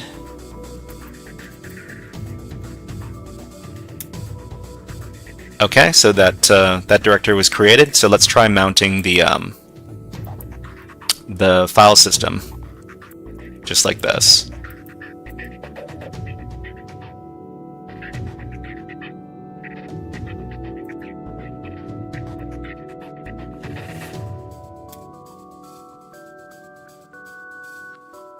Okay, so let's take a look inside of the directory. ls/la/mount/hosts.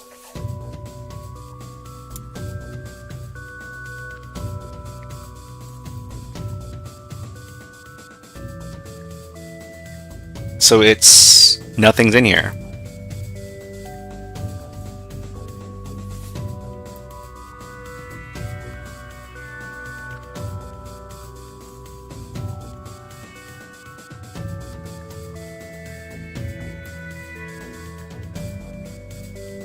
Okay. Docker, well, we can also try the Docker socket escape. If the Docker socket is mounted inside the container. Var run docker.sock. Modify the host file system directly. If you discover that the container has access to the host file systems through volume mounts, you could modify key files on the host. For example, if etc is mounted, you could scoring exploiting capabilities. Alright. Accessing host files through proc.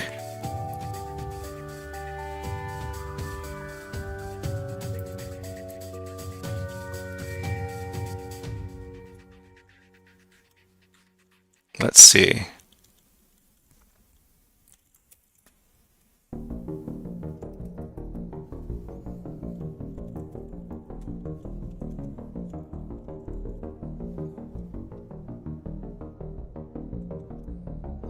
Something tells me that this command can go through this mount command. Mount host. Dev SDA1. Wait, does that okay, so yeah, I don't think this. Let me check.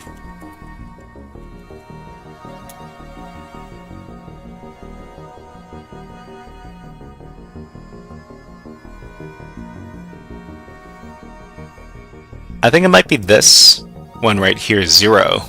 That might be the file system we want to mount.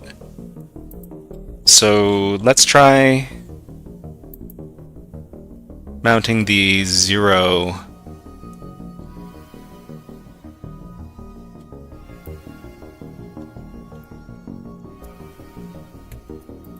Okay, so let's do this.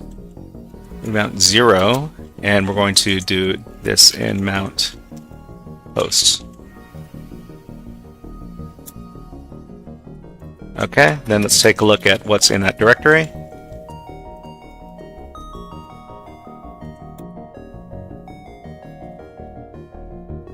That didn't quite work. Okay, so I might put a pin in this and revisit this a little bit later. What we're going to do is we're going to get ready for the next class. If you're here for the next class, if you're here for the Python programming class, please type in the chat something like Python programming, just to let me know that that the students are here and that you are looking to learn some Python.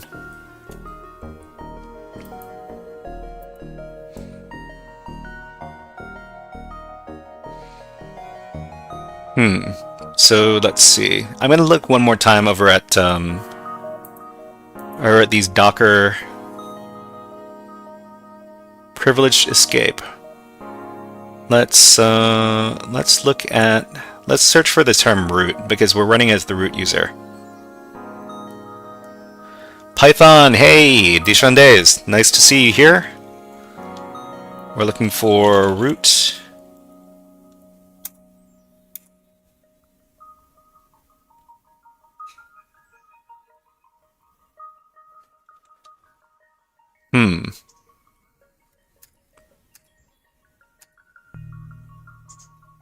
With these permissions, you can just move to the namespace of the process running in the host as root.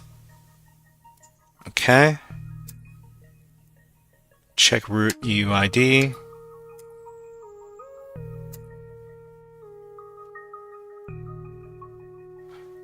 Exceeding this.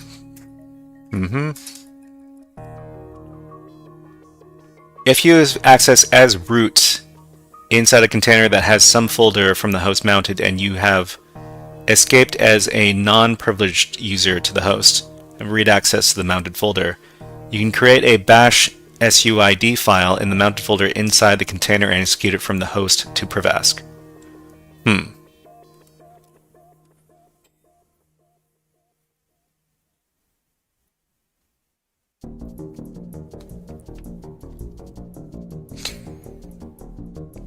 If you have access as host inside a container and if you escaped as a non-privileged user to the host, you can abuse both shells to privask inside the host if you have the capability nod inside the container.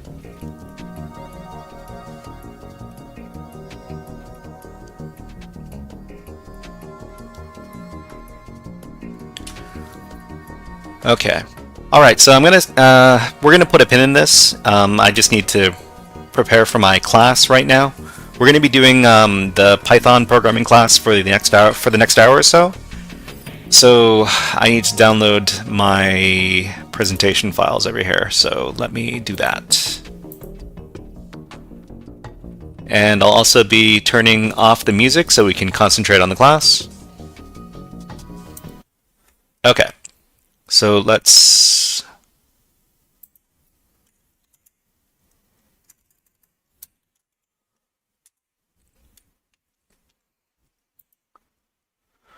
So this is session 3 of our Python class.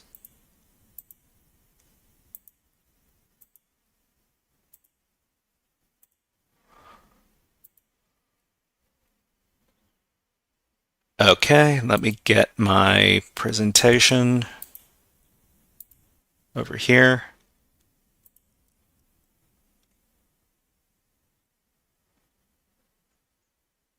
This is Python number 3.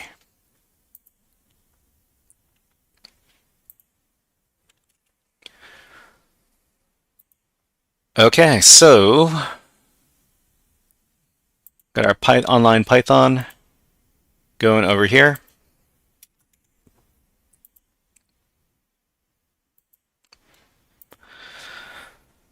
All right, it's about a minute early, but let's start. This is HackerFrogs After School Python Programming Basics Part 3. What we learned before, so this workshop is the 3rd intro class to Python programming, and during our last workshop, we learned about a few programming concepts through Python, including the following. So we took a look at lists, which are variables with one or more items associated with them. Items in the list can be referenced by a process called list indexing. So we can specify specific items inside a list by putting it between these square brackets with the number of the object inside of it. So 0 means the first thing, 1 means the second thing. It's a bit confusing because we're starting to count from 0. We learned about basic operators, which are used to perform arithmetic functions. We learned about some basic addition, subtraction, multiplication, division, exponentiation. I think that's what it's called. We also talked about the modulo operator.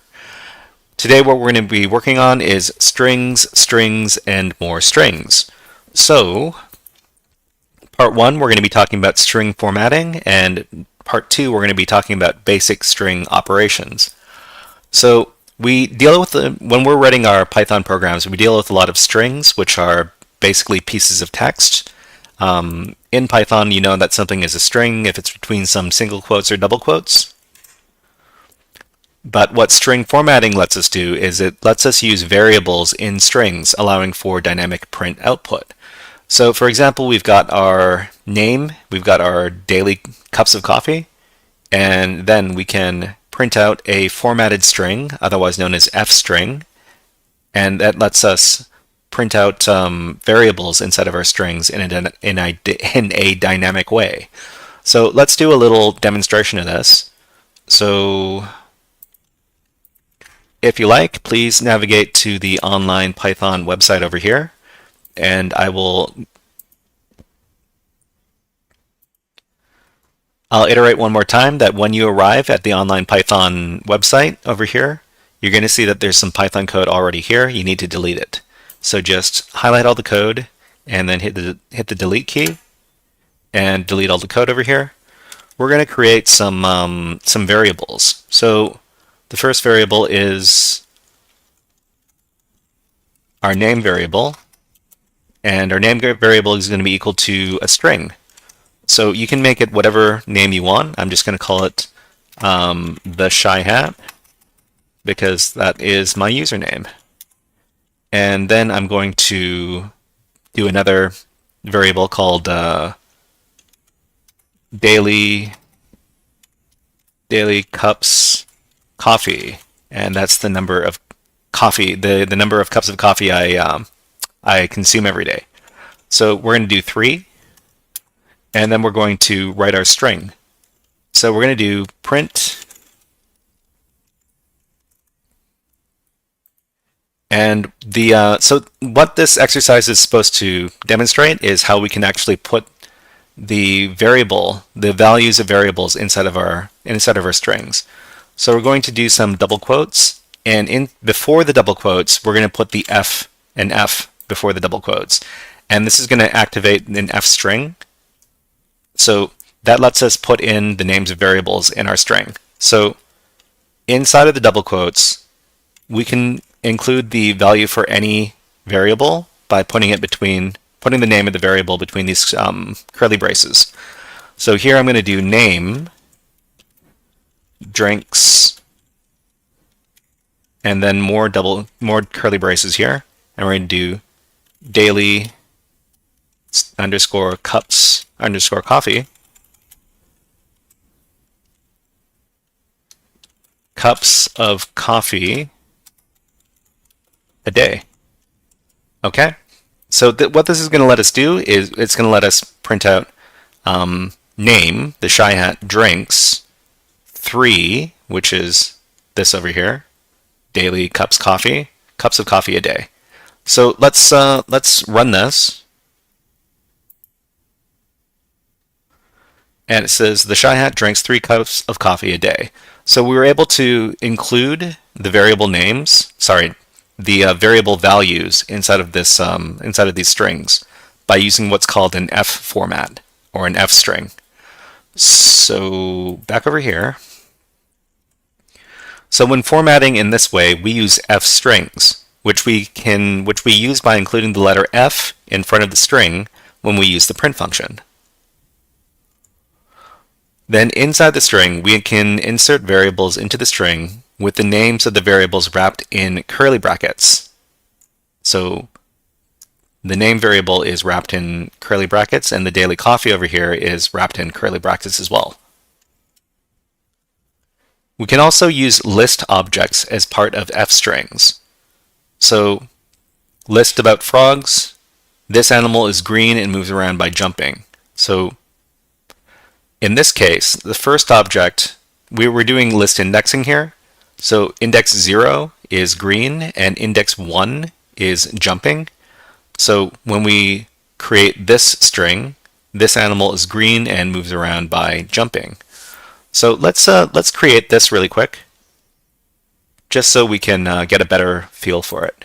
So just delete everything you have already. List about animals. We're going to make this a list, and we're going to include 2 objects.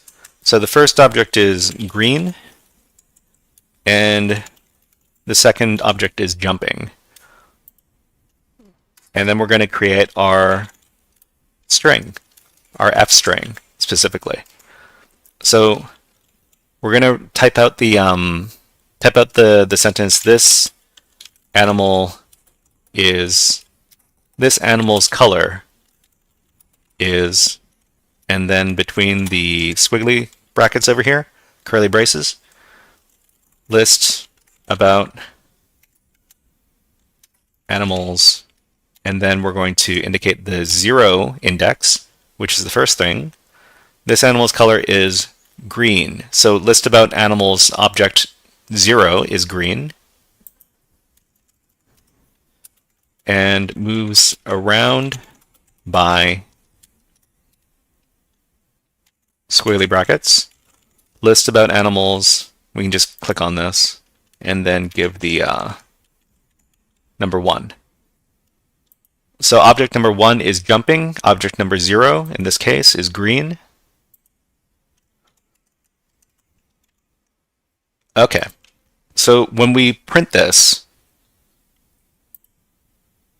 we'll see that the variables have been put into their place. So color is green, moves around by jumping, and it replaced these 2 variables. It inserted these 2 variables over here. Okay?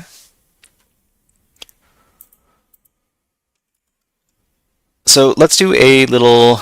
Actually, we're gonna skip this string formatting exercise, because this talks about the old version of doing string formatting, which we don't like. But we're going to ask the question, string formatting, which of the following Python code is a valid method of printing variables in strings? So we've got our name, it's equal to HackerFrog, but we want to put the HackerFrog name inside of the string. So which one of these is going to achieve that? Is it A, or is it B, or is it C? Remember, what we just learned about was called an F string.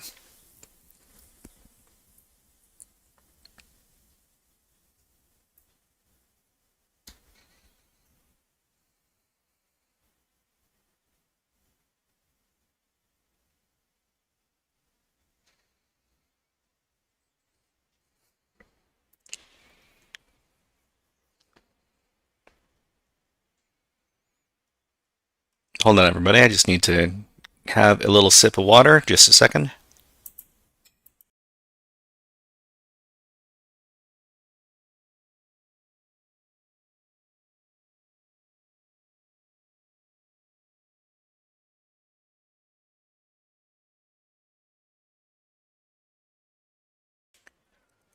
Okay, so it is the example. So the example we learned just now is the F string one, where we do F before a string, and then we put the variable we want in the between the squiggly brackets here. But in fact, any of these could work. We could do hello, and then plus name plus, and then exclamation point like this. But the way we're going to be doing is we're going to be doing our format strings with the F string over here. But Deshandes, thank you very much. A is it's the correct answer for what we're learning today. All right. So we're going to be talking a little bit about some string operations today.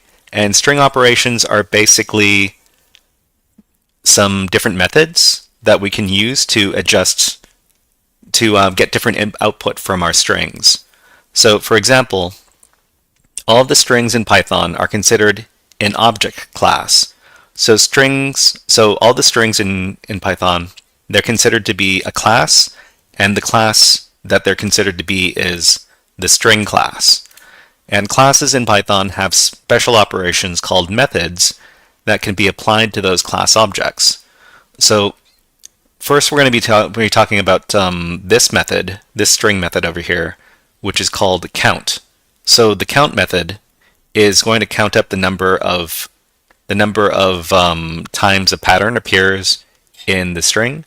For example, if we're counting the number of E's in the word Seattle over here, the city, then it's going to return the number 2. So let's try this out.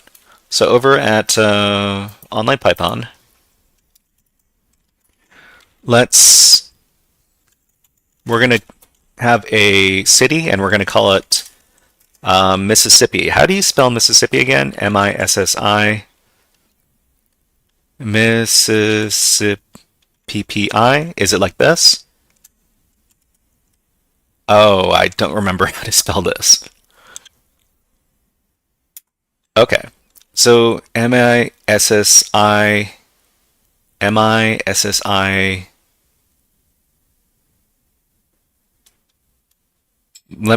I need to check. City, Mississippi.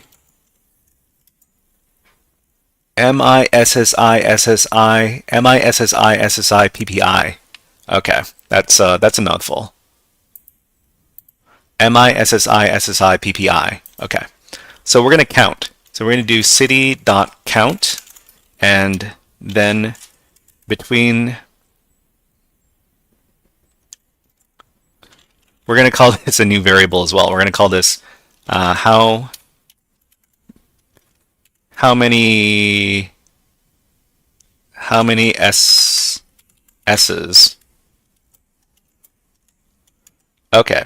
Yes. Thank you very much. Thank you very much, Deshandes, for the spelling.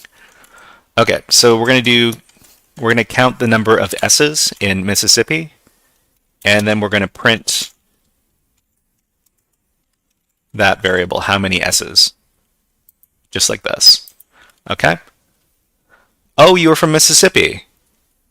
Mississippi is, wait, is Mississippi a city or is Mississippi a state? I'm Canadian, so I don't know. But let me look this up on Wikipedia really quick.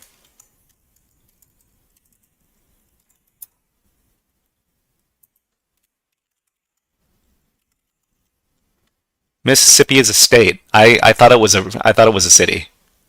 What cities are in Mississippi? Oh, sorry. We shouldn't be talking about this. We should be doing Python. Okay. So I'm going to rename this to state. And I'm going to rename this also to state. Okay. All right. So we're going to print out how many S's, and we're going to get the number of S's in Mississippi. There we go. Let's run this code. And it comes back 4. So there are 4 S's in Mississippi. Great. Okay. All right. So that's the count method. It's fairly straightforward. It tells you how many of a certain pattern appear in a string. So if we were to do an exclamation point, it doesn't necessarily have to be letters. We could look for the number of exclamation points in Mississippi, and it's also going to show you how many times the pattern appears. So actually, you know what? Maybe we'll look for the pattern double S. So how many double S's appear in Mississippi? That should return 2. So let's run that, and it's going to return 2 because that pattern appears 2 times.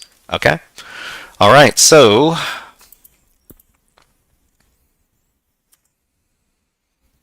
use of methods in Python code can be identified. Oh, hey, you two people in chat are from the same state. That's great. Uses of methods in Python code can be identified by the name of the object followed by a dot, and then the name of the method, then parentheses, and any arguments the method requires inside the parentheses. That is to say, it's the name of the object, and then dot, and then the name of the method, and then the parentheses. Anything that we need to operate the method has to be inside the parentheses here. Okay? So uses of functions in Python code can be identified by the name of the function. Oh, this is the same information twice. So note that in both functions and methods, inclusion of the parentheses are required, even if there are no arguments required for the function or method to execute. So whenever we run a function or a method, we always have to include the parentheses, even if we don't put anything between the parentheses. So let's learn about another method over here, the len or length function. The len function is used to count the number of indexes contained in an object. In the case of strings, it returns the number of characters. In the case of a list, it returns the number of items. So len is a method, it's a function that we can run on both strings and lists. So let's demonstrate. So let's make a list. Let's call this one friends. And we're going to list out our friends. You can make as many or as few friends as you like. I'll just do 3. Let's do Bob, and let's do Alice, and let's do what's a Kathy. Okay. So those are our 3 friends, and let's do a very long word. Long word is going to be a string, and we're going to call it super. I can't spell this word. I wanted to spell supercalifragilisticexpialidocious. How do you spell it? Let me ask ChatGPT really quick. How do you spell that long word from Mary Poppins.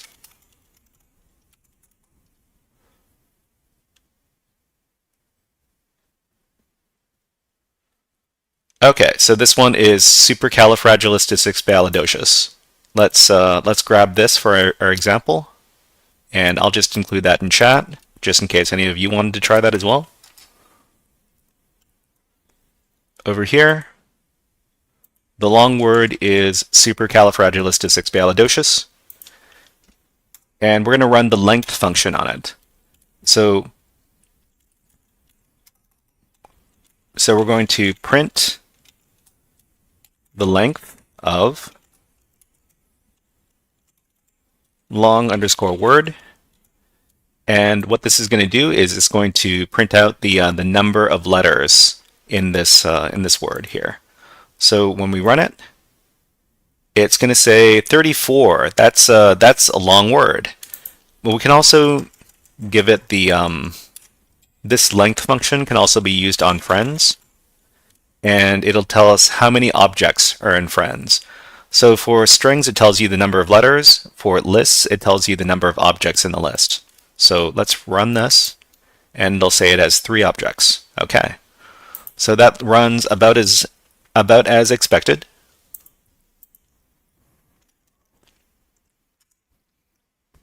So there's also this method over here called the index method. So the index method is used to locate the first instance of the argument within the object. So when we say the first instance of the argument is here. So we're looking for the letter A. So we're going to see where does it appear inside of this string. So remember, we're starting from, we count starting from 0, 0, 1, 2, 3, 4. And that's why this number 4 appears when you run this over here. So food equals pizza.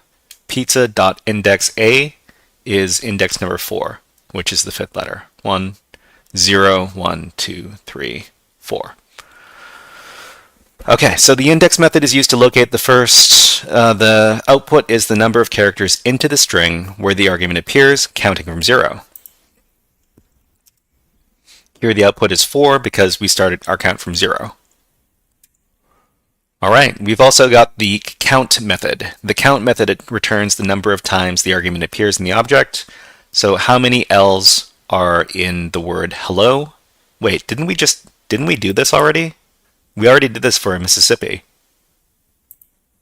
Okay, so let's skip this one. Next, we're going to be talking about a concept that might be a little bit. This concept made me a little bit confused when I first encountered it, and this concept is called string index slicing. So just as we can index lists to retrieve the item contained at a specific position, we can index strings with each character in the string counting as a separate item. So we can actually get the individual letters from these strings. So for this string, dog, the index at position 0 is D, because we count for starting from 0, 0, 1, and 2. So index 2 is G, index 1 is O, index 0 is D. So just, we can demonstrate over here. And let's keep our long word just for fun. And let's do, what was it? Long word dot index. So we're looking for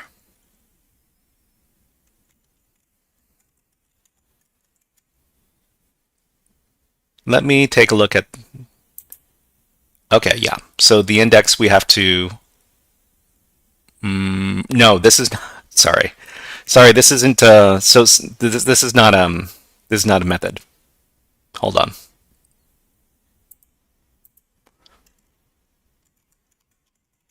So it's just long word and the index. Let's try the 10th index. So remember, 10th index refers to the 11th letter in this string. And if we print this, it should be the 11th letter, so it's going to be 0, 1, 2, 3, 4, 5, 6, 7, 8, 9, 10, 11. So this should be the letter A that prints out here. So let's try printing this out. R.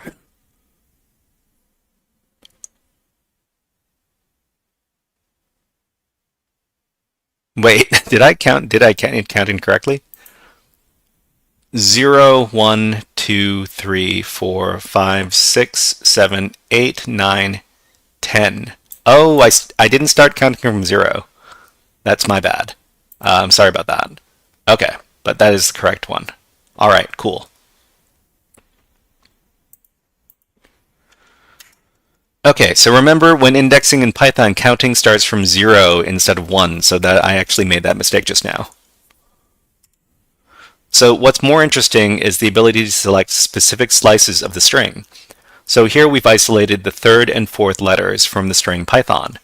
So when we do indexing over here, we can also do slices, and we provide two numbers along with the colon over here, and the colon indicates that the difference between the beginning index and the ending index.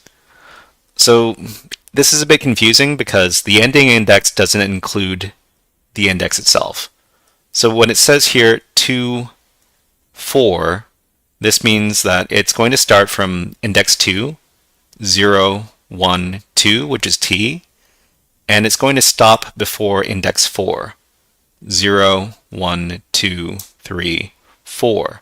So index 4 is O, but it's going to stop before the O. So it's just the T and the H over here. So if you think it's a little bit confusing, then you're not alone. I also think it's confusing.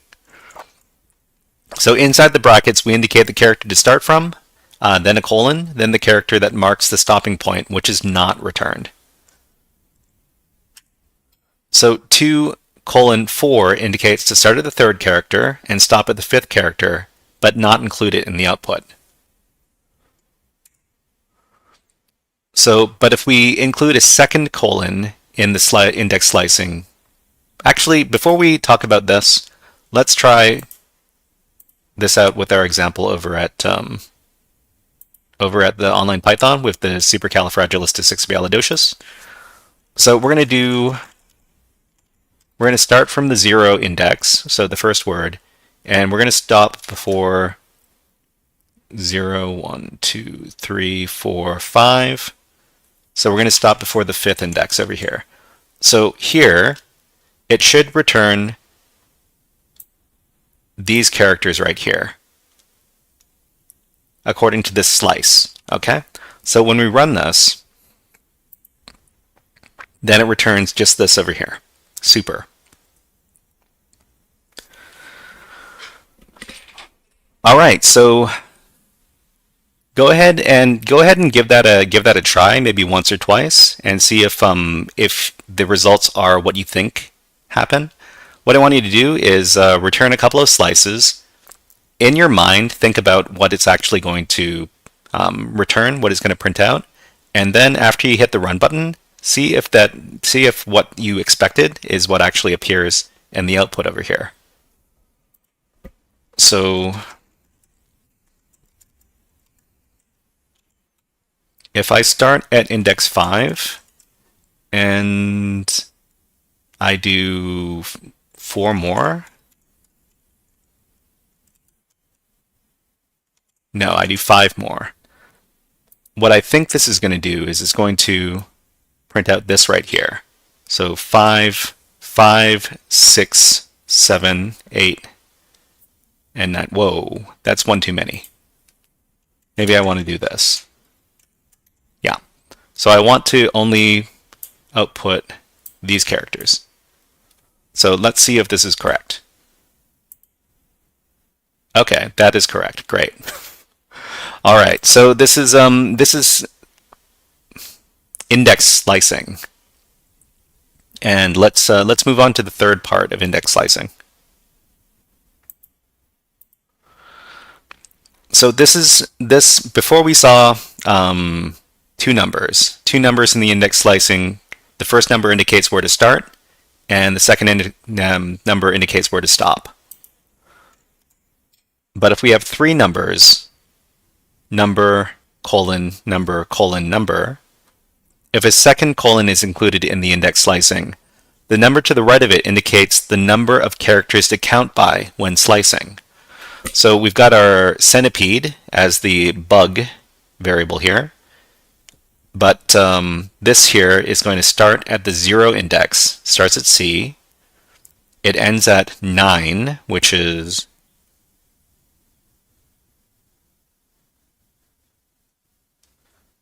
right here, the E over here.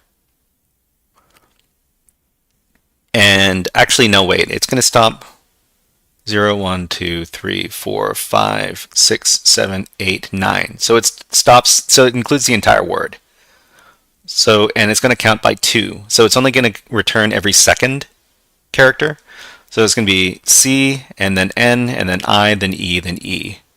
C, N, I, E, E.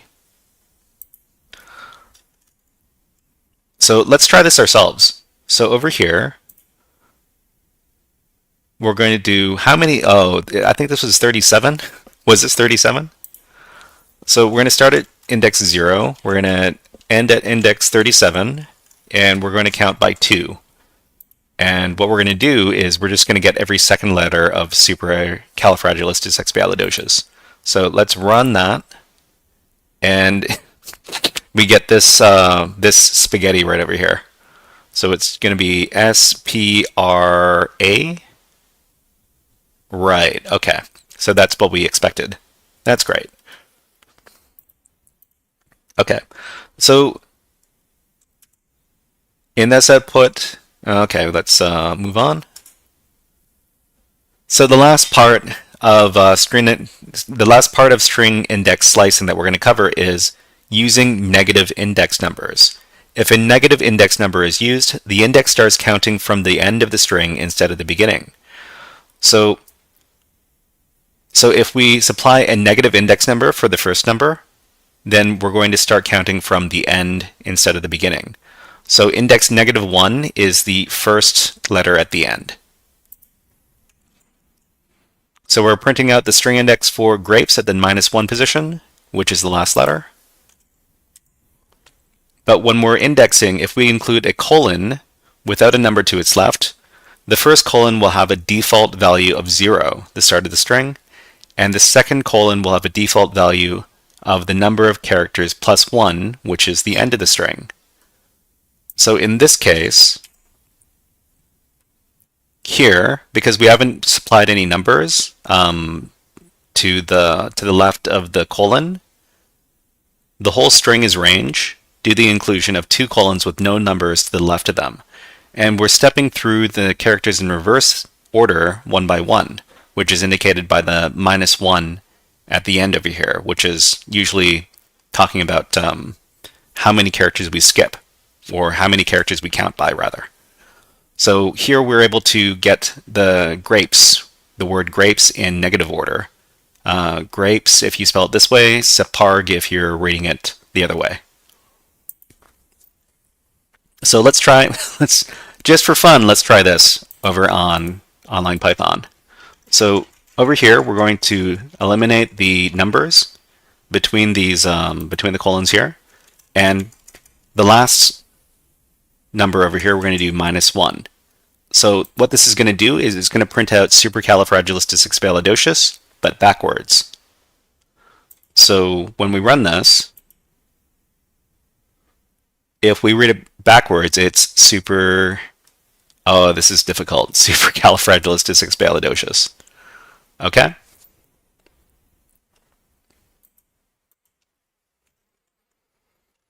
So there are a couple of different, we won't do demonstrations for these, but there are a couple more methods that are specific to strings, such as the upper method and the lower method, which are going to output the string in all uppercase or lowercase characters. So we can demonstrate really quickly over here. And we've got our long word. We're going to print out the long word in uppercase. and we have to supply some parentheses here. And this is going to print out this in all uppercase. Just like this.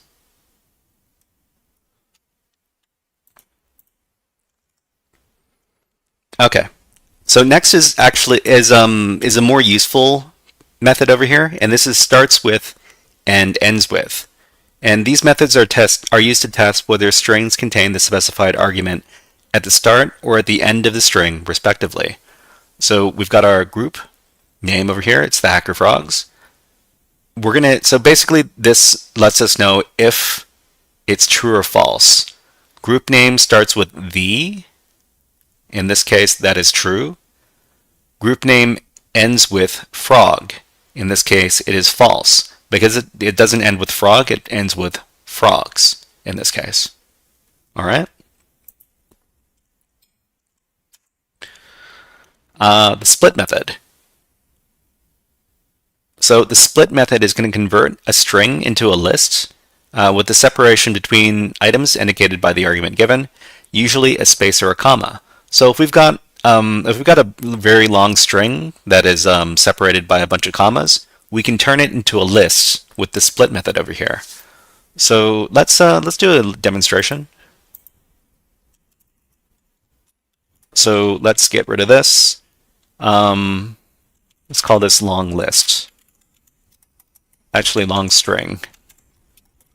And we're going to make this a bunch of things. And let's call this the grocery list. Oh, let's call it grocery list.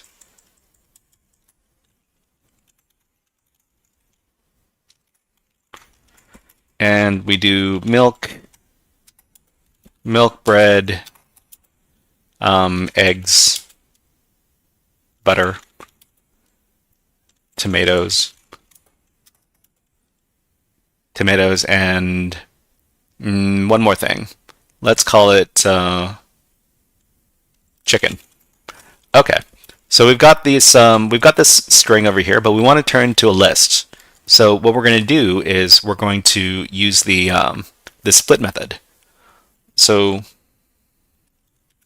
maybe we'll call this actual underscore list is going to be grocery list dot split, and we're going to split this by the spaces, and we indicate what the separation is inside of the parentheses over here, inside of some quotes. So we're going to separate this list by where the spaces appear inside the list, inside the string. So we're going to print the actual list.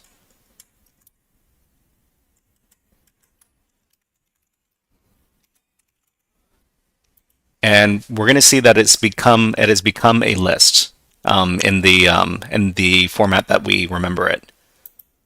So just like this. So it turns these separated words in a single string, and it turns them into a Python list because we use the split method over here. Okay?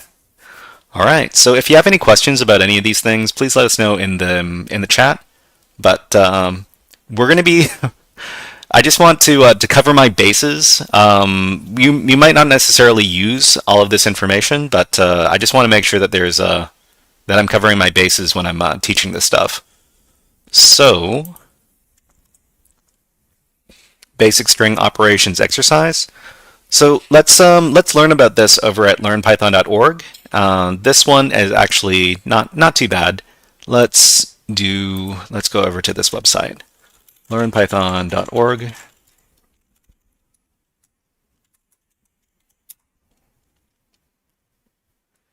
And we're looking at the basic string operations. Okay, so everybody, you can take a look at the exercise at the following page here.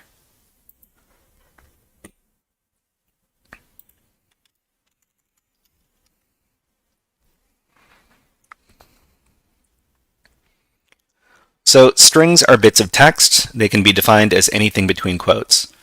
Okay, so Like I said, when you're creating your strings, you can use double quotes or you can use single quotes. Python doesn't really care which one you use, but sometimes you'll want to use either one or the other. So over in the second window over here, we're going to print out the length of a string. So a string over here is hello world. And what this is going to do is it's going to print out the length in characters of a string variable here. So it's going to print out the number of characters. So I think it's going to be 2, 3, 4, 5, 6, 7, 8, 9, 10, 11, 12. Remember that the exclamation point and the space over here are included in the character length. So when we run this, it's going to print out 12. Okay. All right, so let's see. Next, we're talking about the index method over here, and index of O. So remember that the index method is going to return where in the string this pattern appears first. So the pattern is O, so it's going to be 0, 1, 2, 3, 4. Okay. When we run this, it's going to show 4. All right. So actually we've got about 20 minutes left in the session. I don't want to spend this is not super entertaining to me. Maybe it's not super entertaining to you. Let's try writing some custom Python scripts that might be a little bit more fun. We're going to do some programming. So over at the GitHub page over here, you can access it from this link. What we're going to do is we're going to write a little bit of code over here that includes some of the concepts we learned in today's lesson.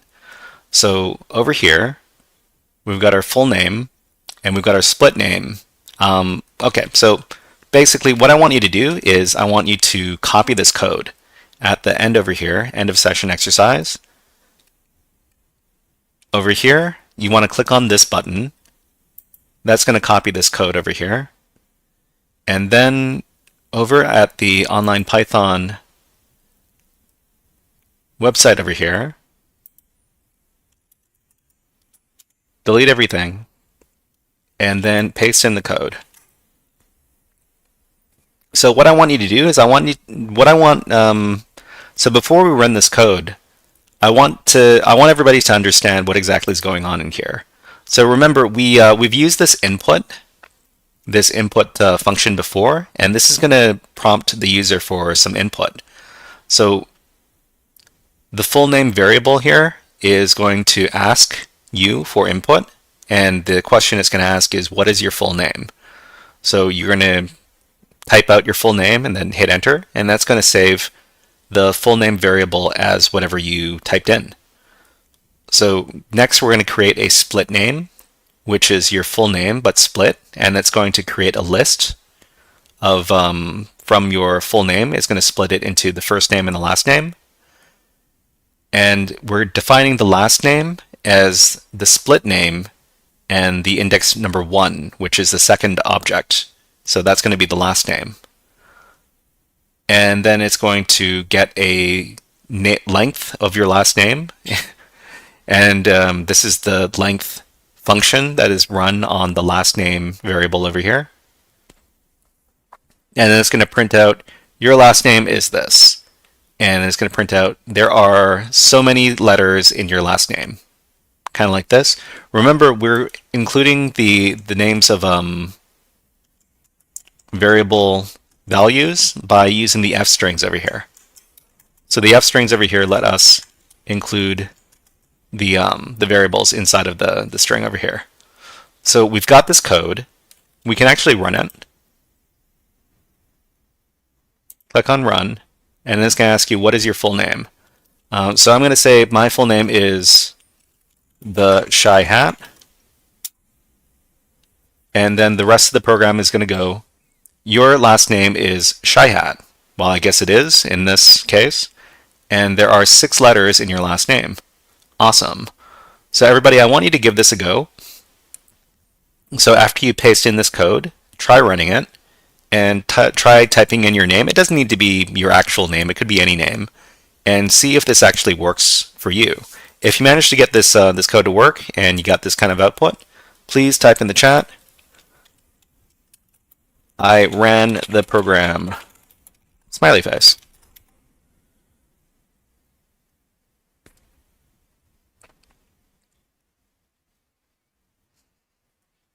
All right, so let me let me take another sip of water. Hold on.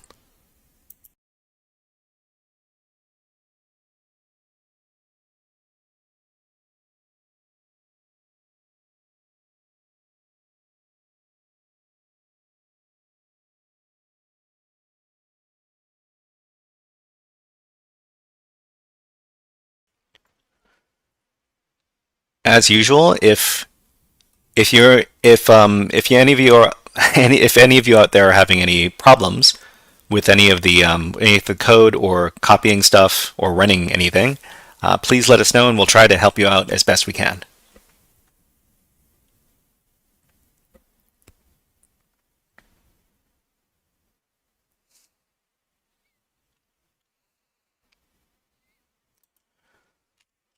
So another thing that Deshandes says they got it. That's great. That's great. Okay. So another thing we can do when we're writing code in Python is we can actually use comments to talk about what is going on inside of the code. For example, we could do, whenever we want to leave comments, we just do a number sign, and then we can write whatever it is after the number sign. That's going to be interpreted as a comment and not code. So we can write about the comments here. For example, above full name, we're going to do ask the user for their full name.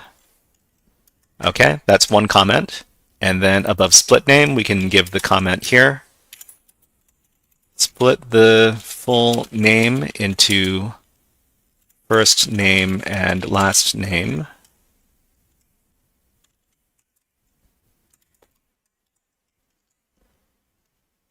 And over here, we can give a comment, define the last name as a variable, kind of like this. Okay?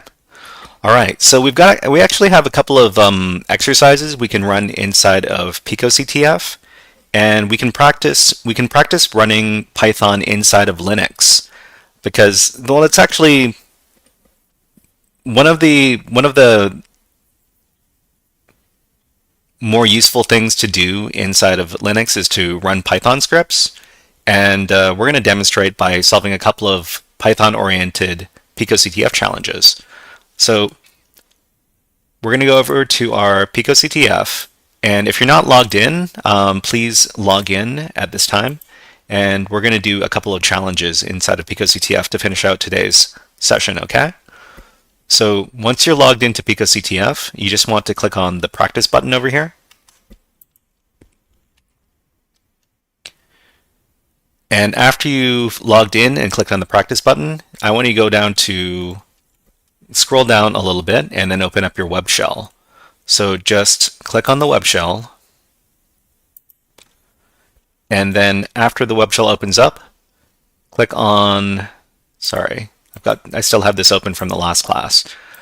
Click on this button over here called Pop Out Web Shell Terminal to put the web shell in its own terminal. If this doesn't work for you the first time, try closing out the window and then going back to the page and trying it again.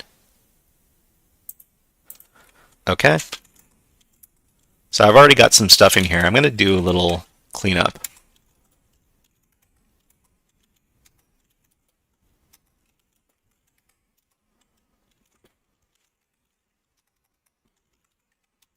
Okay, so if you manage to open up your web shell and put it in its own browser tab over here, please let us know that you're ready to go by typing in the chat, web shell up, smiley face.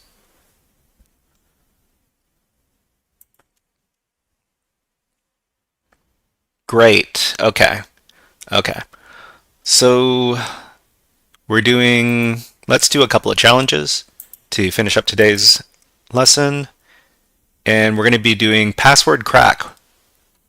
So password crack is located at this URL here.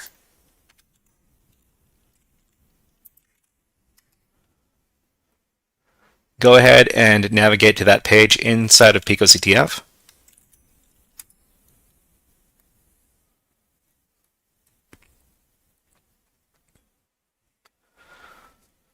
So the password 1 challenge here says, can you crack the password to get the flag?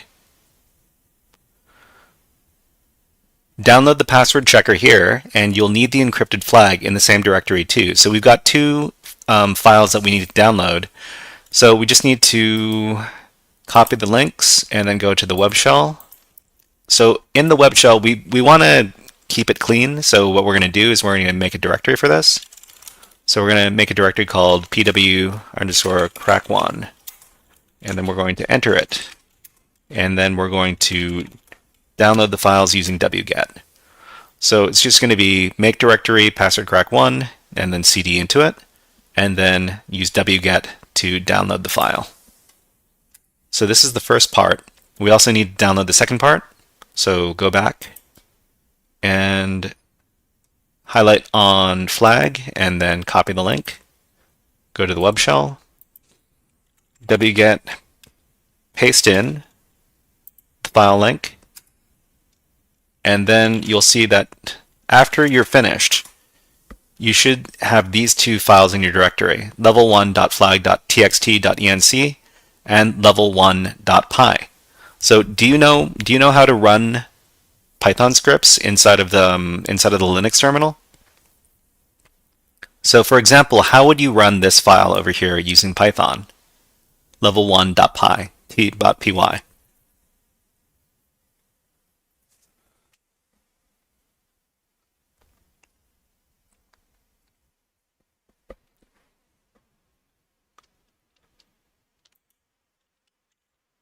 If your answer is type Python and then space and then the name of the file you want to run, then you are correct.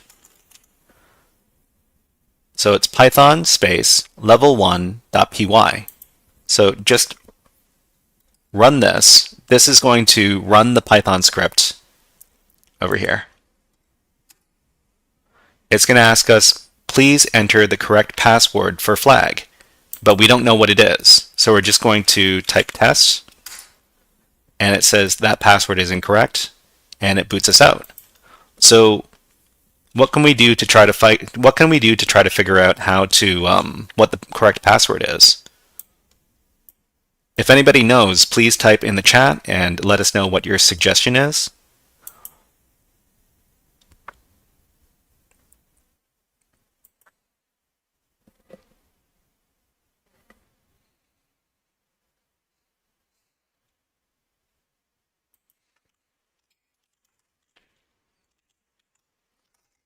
If you think we can get the password by reading this file over here, then you are correct.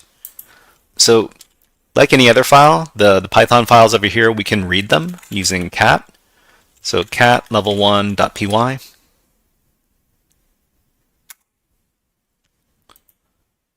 And over here, this is the code.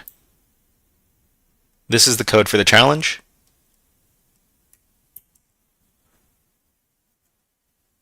And inside of this code, what is it doing? Deshande says cat the file. That is correct. That's how we figure out what the password is. So the first thing it does is it creates a variable equal to opening this file over here, the level1.flag.txt.enc file. So it's reading this file as this variable here, flag_enc, and then it's going to use this function over here. So user password, this is what it's asking for over here. It's input. So remember, we used this before in our code input to define a variable by typing something in. Enter the correct password for the flag. So there's this little if condition over here. If the user password is equal to this, then it's going to give us the flag. So because we're able to read the code, we're able to get the correct answer. So this is what we need to provide to the system to give us the flag. So just copy this. We could also memorize this, but what's the fun in that? We might as well copy it. And then what we're going to do is we're going to rerun the Python script. So it's going to be Python. Remember, we can do tab autocomplete, so it makes our job a little bit easier. And then hit enter. It's going to ask us for the correct password, and then we're going to paste it in. So we just need to right-click, paste, hit enter, and then it gives us the flag. PicoCTF, this. All right, so just to complete the challenge, we're going to copy the flag, then go over to the challenge description,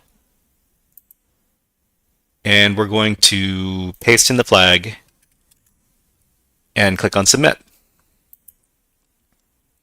Hooray, you've solved the challenge. Okay, so we're going to do the next one in the series, and the next one in the series actually, this is going to give us a bit of a workout on how to read code. So this one, password crack 2, click on this. And there are also 2 files that we need to download in this case as well. So back at the web shell, we're going to do a little bit of cleanup. So we're going to go back to our home directory. So remember, we can do that with the cd by itself and just hit enter. And you will see that the password crack 1 directory is here. We're going to remove this, rm-r, and then pwcrack 1. That's going to let us delete the directory. So after you've done that, we're going to make a new directory called pw_crack2, and then we're going to enter that directory. Okay. So after that, we're going to download the 2 files. So just go back to the challenge description here, copy the links, and then download them using wget.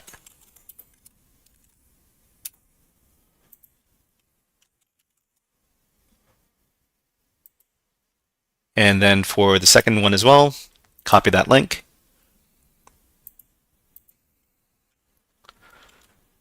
And then wget, paste in this file. You should have these 2 files over here, level2.flag.txt.enc and level2.py, okay? All right, so if you have the 2 files in your directory, please type in the chat, I'm ready to start.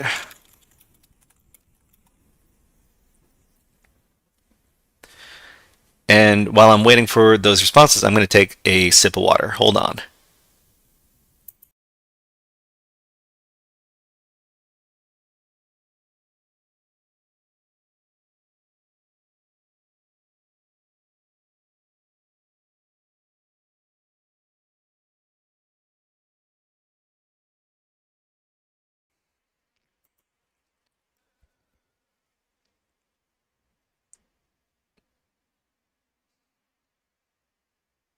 Okay, so if we know that the that this level of the challenge is similar to the last level of the challenge, then we can actually read this. We can read this file beforehand, and then we can find out what password we're supposed to pass over to the application. So let's use Nano to take a look at this Python file. So it's gonna be Nano and then level2.py, and this is going to let us edit the file. The good thing about using Nano is that it's also going to do a little bit of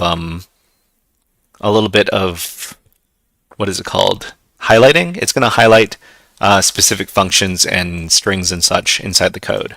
So here, we're going to see here that it says this function will not help you find the flag. So we can ignore this piece of code over here. And we see that we've got our same flag encoded variable here. It's going to be equal to opening up this file in the read mode. And then there's a function over here that's created.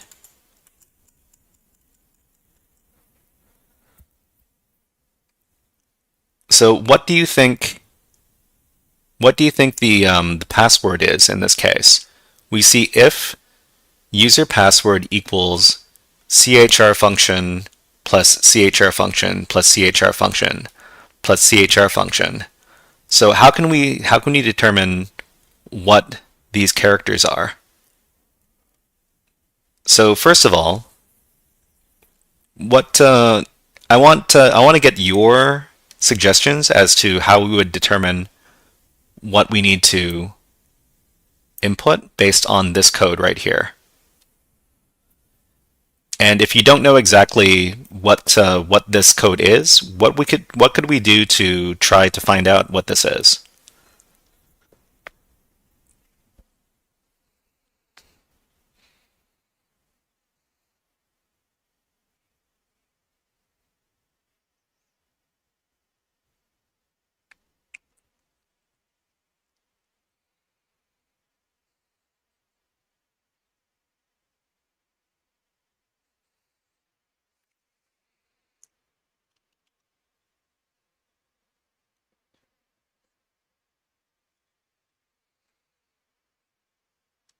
So in this case, we've got these CHR functions. So CHR functions are Python functions, and they're talking about encoding. So they're encoding from ASCII or Unicode, and these are going to be translated into different characters. So if we didn't know what these were, we could highlight these. We could highlight these character functions over here, and we could probably ask ChatGPT. So I'm not advocating that anytime we have a little problem, we ask ChatGPT, but ChatGPT is actually a very good resource for learning about coding. I've actually asked tons of questions to ChatGPT about coding, especially Python, because that's the programming language that I know the most about. So what is this Python code? And then we paste these in and we ask.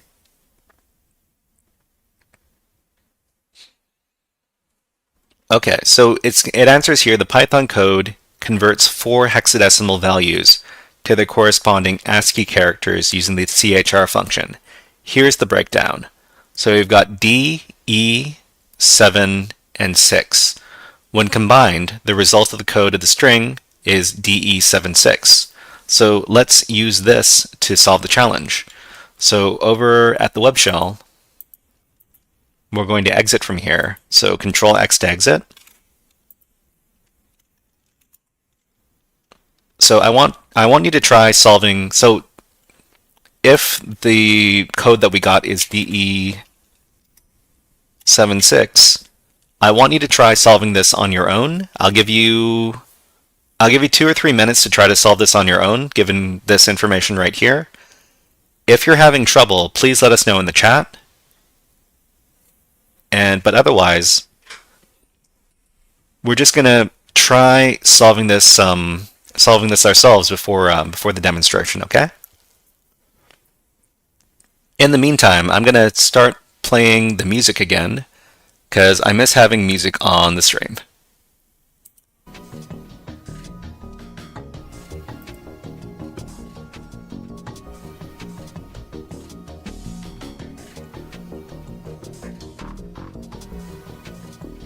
If you managed to get the flag, please type in the chat, I got the flag. Just like this.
Alright everybody, if you managed to crack that password and get the flag, please let us know.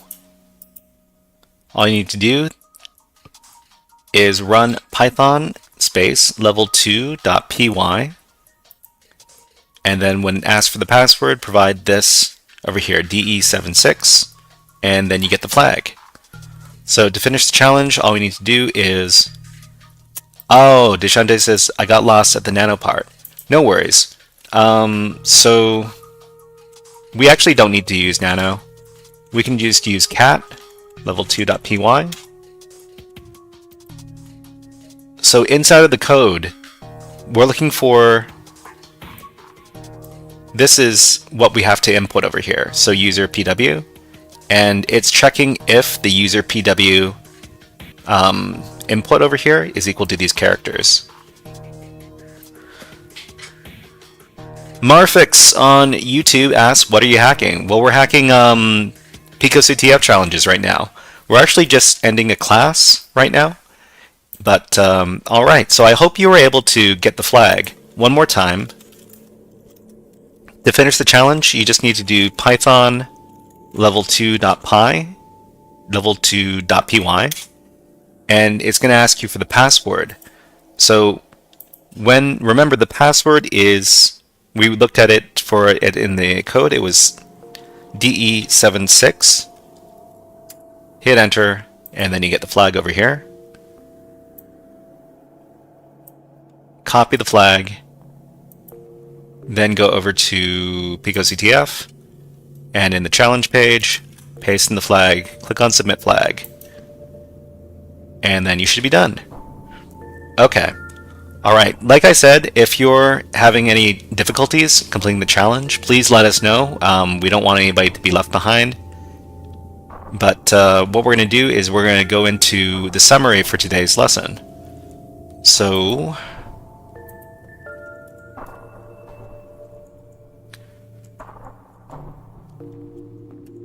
So we learned about string formatting. String formatting is a way for us to include variables in the strings. And we also learned about basic string operations. Strings in Python have a number of different functions and methods that can be useful for obtaining specific details about the strings. So we can also output slices of strings through string indexing. So what's next? In the next HackerFrogs After School Programming Workshop, we're going to continue learning a bunch of different Python concepts. So next week is actually going to be a very important topic, and we're going to be talking about loops, but specifically we're going to be talking about how to do programming loops, and then after we're finished with programming loops, we're going to be talking about how to program functions in Python. So these are two very essential programming concepts to understand. So I hope you can attend those classes. They're going to be next week, and the next class is going to be on Monday. But until then, I hope everybody has a great weekend. Today is Friday, TGIF everybody. And thank you very much to everybody who participated, Devil Dog and Deshandays. Thank you very much. All right. So if you have any questions about this session, please let us know in the chat. But otherwise, we're going to be shifting into our last topic for today's stream, and that's going to be more free hacking against the Volnix website. So like we did earlier in today's stream, we're going to be hacking against the Volnix website, which is a website where you can download virtual machines to put on your VM network and do hacking against them. So we're going to be doing hacking against the node machine over here. This is machine number 25 in the list. Devil Dog asks, is Python a top-down programming language?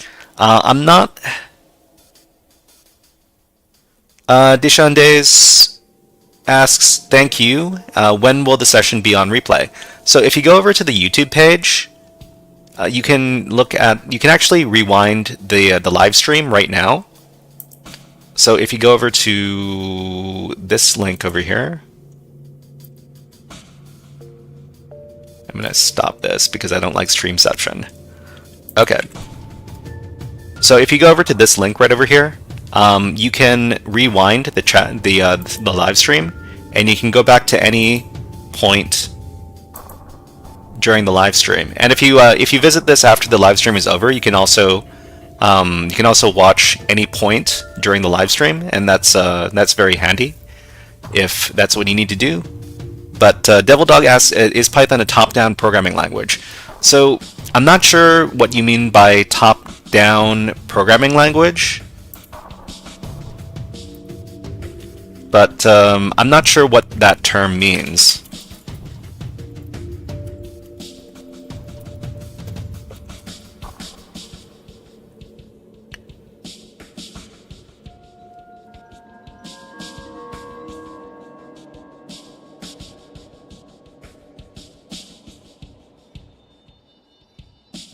But I guess you might be talking about something like this, is top-down starts with the big picture and divides into smaller pieces, versus bottom-up, creating and testing individual parts before combining them into the whole system. I'm actually not very familiar with this concept, but ChatGPT says here that reads and executes functions from the top down. Oh yeah, no, in that case, Devil Dog, if that's what you mean, then most programming languages are top-down programming languages, because everything is executed from the top, and then it goes down, and it executes each one of these instructions line by line. Yeah. Okay. But I hope that answers your question. If not, let us know in the chat, and we'll try to better answer the question. So we're going to be doing the node machine. So we were previously doing the 0 machine over here. So this machine, I'm going to shut this down and I'm going to revisit it later. So we're just going to close this out. And we're going to start up the node machine now. So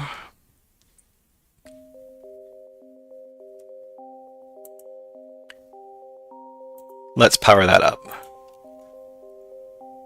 And let me get my terminal.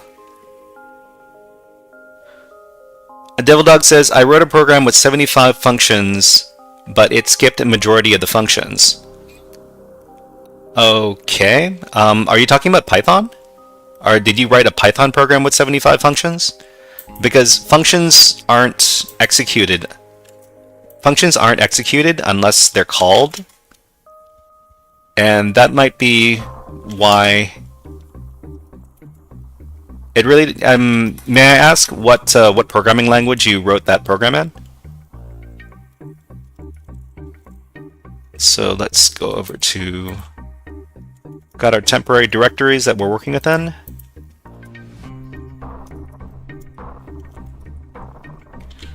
Oh, you're working inside of Python. Okay.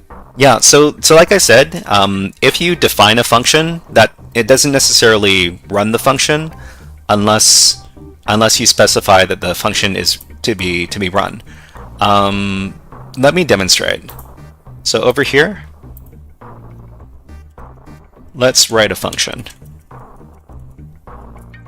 So we're gonna do a variable.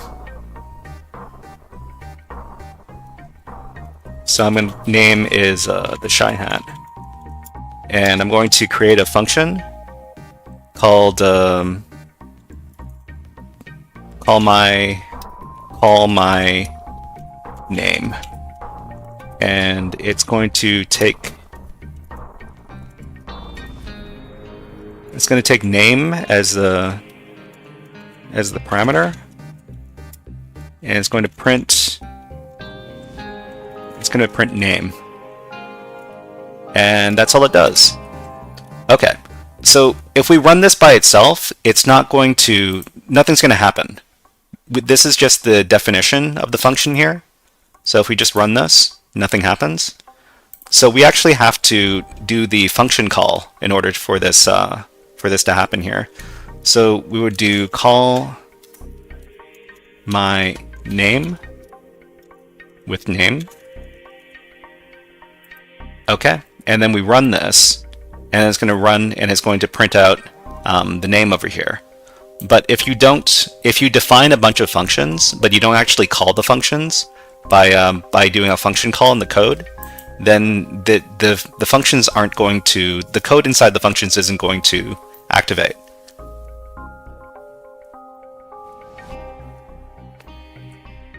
I hope this demonstration helps you better understand. But now that we've got our, so we're going to be scanning against this this node challenge over here. It's a machine that exists over at the 10.0.2.31 IP address. So that's the IP address we're going to be scanning against. So let's do that. So we start with an nmap scan, and the nmap scan is going to scan the remote host, which is the challenge machine, and we're going to scan it. We're going to scan every port. We're going to scan it with 4 threads. We're going to scan it in very verbose mode, which is going to give us output immediately, and we have to supply an IP address.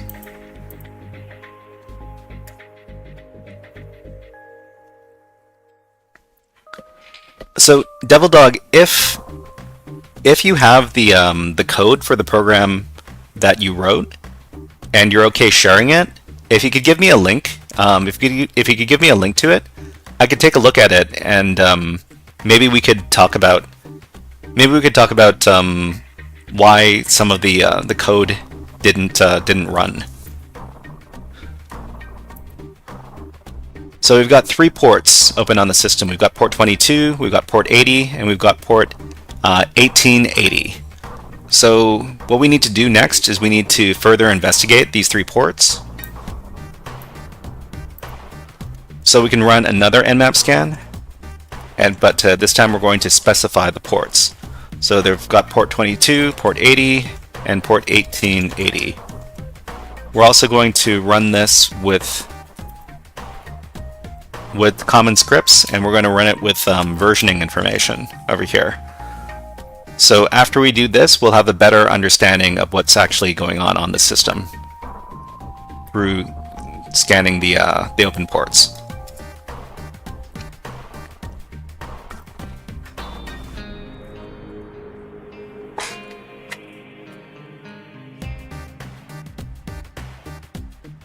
Okay, so let's see what we got. So we got port 22.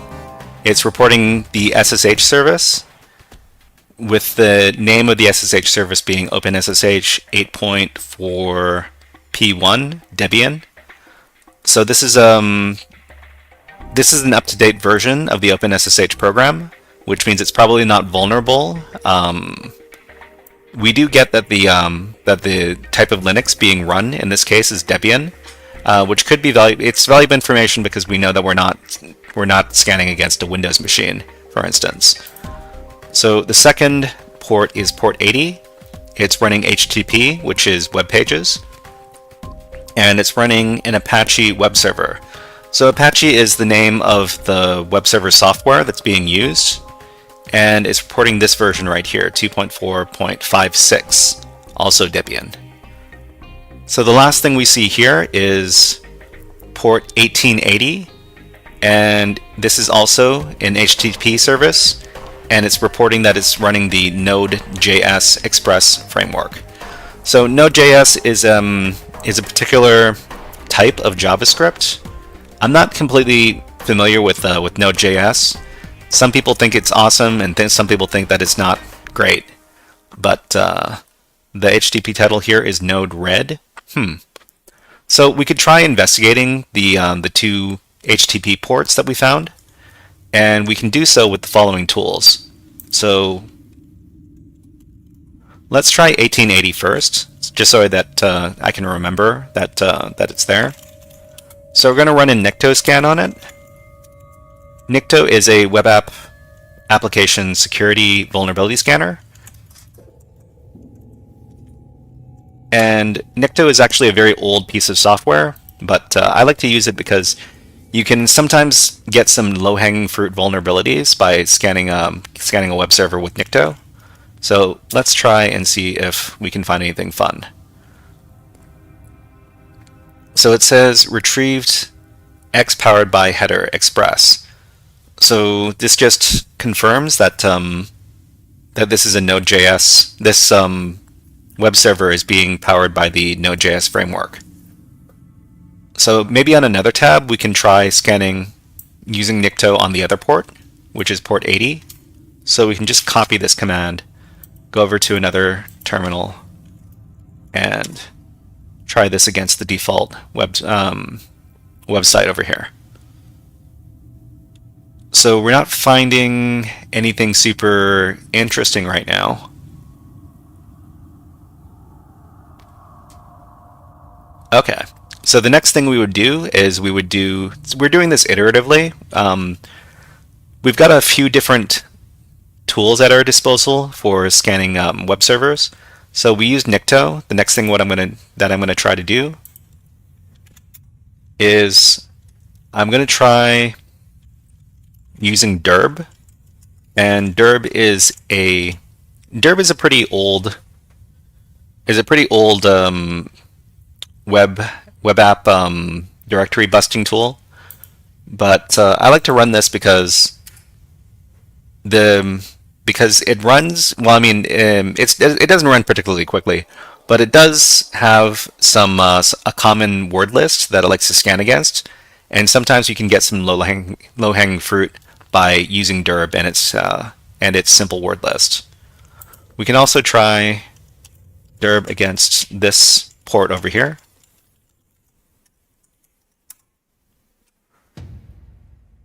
So we actually have more over here. So we managed to find a few different directories. So we've got red and settings and theme and tours. I wonder if this website is actually fully fleshed out. So we can actually navigate over here to this website using our web browser.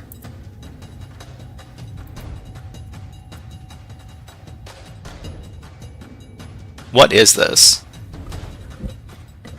So it looks like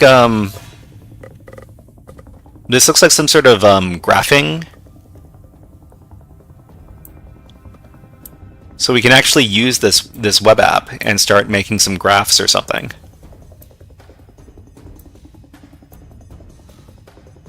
I don't know if this helps us do security testing on the app or not. Node-RED. Node-RED. You know what? I wonder if this is a vulnerable piece of software, Node-RED. So what I'm going to do is I'm going to do some search exploit.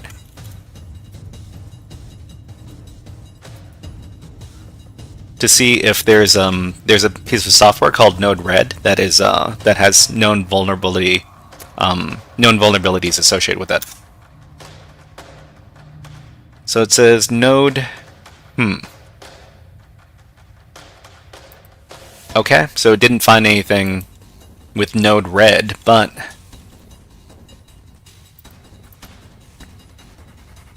we also found a bunch of other endpoints as well when we use Derb. So we found the flows directory, the icons directory, the plugins directory, the red directory, settings. We could try enumerating each one of these directories over here. So let's try settings in red. So let's try settings.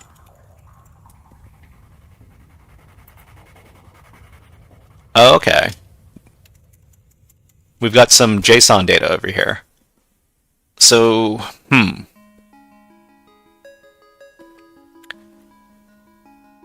YZXXRW says, hello. He says, or I don't know if it's a he or she. What are you doing? We're hacking. We're doing some hacking against this target over here on the Vulnix website. And this is a website where you can download vulnerable virtual machines and do hacking against them. And we're currently doing the node box over here, which is machine number 25 on the list. And we're trying to figure out if we can exploit the system and how to do it. So we're taking a look at the website associated with this challenge right now over here.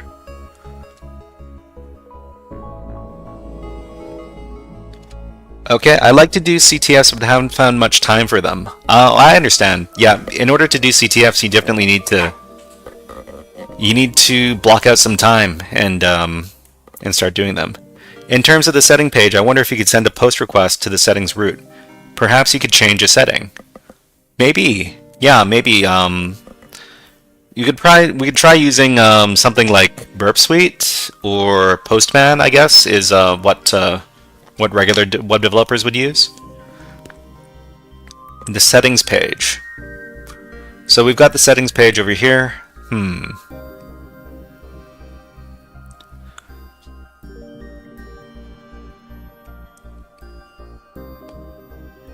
Workflow mode manual. Okay, we've got some languages over here. So I might do some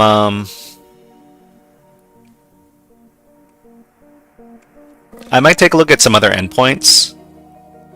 CyberNerd Dante says, "Hello there, hacker." Well, hello there, CyberNerd Dante. Let me give you a fun video redeem. This one is Hack the Planet. Hack the planet! Hack the planet! Huh, CyberNerd Dante, I usually see you on Twitch, but here you are on YouTube. Not that I mind. You can be on whatever platform you like. Okay, so let's try the red endpoint. Cannot get red. Wait. Oh, red had a code of 301. Okay.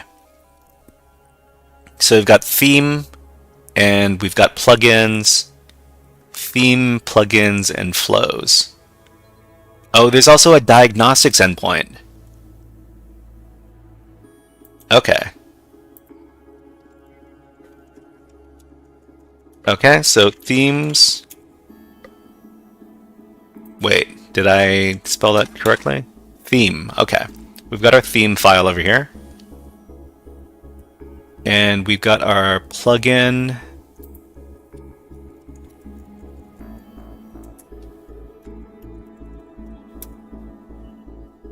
Huh, so this is blank? I'm actually gaming right now, so I pulled you up on my phone. Oh!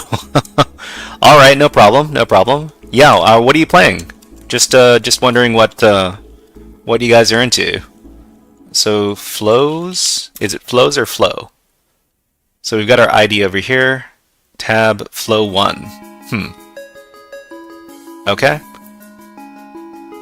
Okay, let's try diagnostics.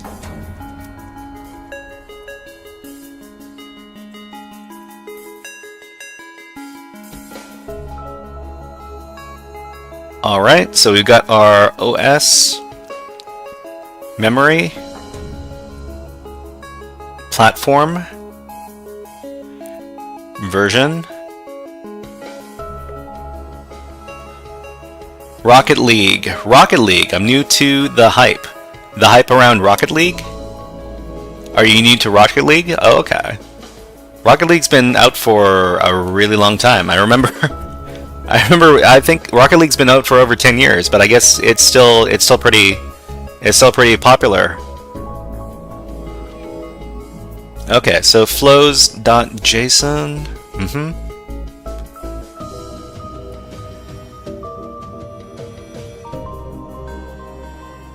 Node red 3.0.2. Maybe I can look up this specific version of this framework to see if there's any specific exploits available.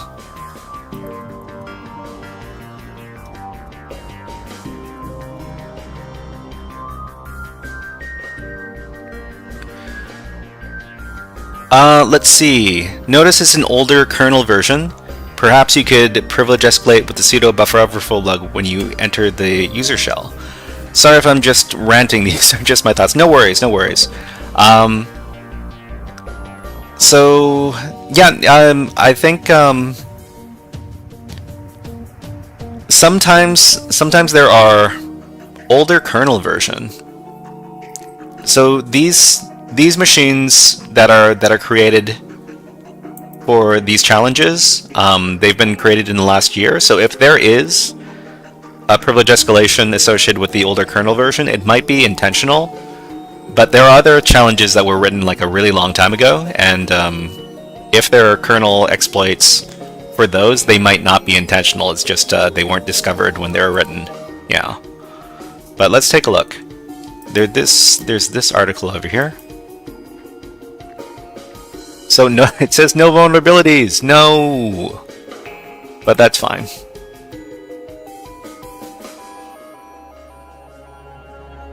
What is the Node-RED package?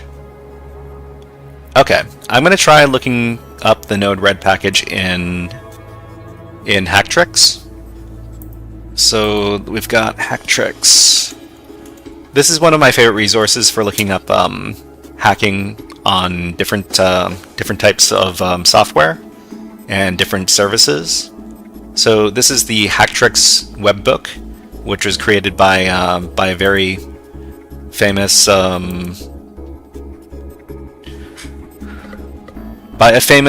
exploit script writer. Let's see. Node-RED RCE. Look at the gist. Look at the gist. Node-RED RCE.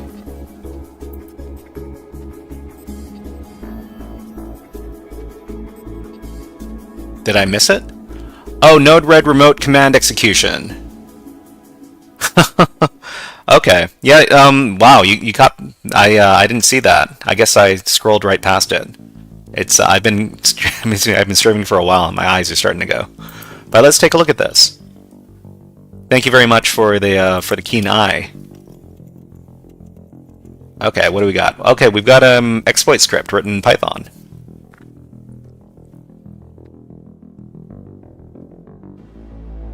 Okay, the web interface is unprotected by default and allows anybody to execute arbitrary commands on the remote host by crafting the right flow. So create a workflow like the wonderful ASCII diagram, okay. Set the command of the choosing in the exec building block. Click on deploy. Push the trigger button and enjoy your shell.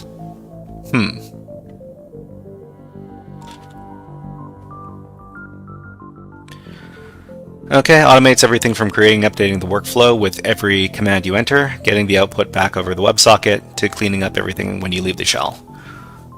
Okay, so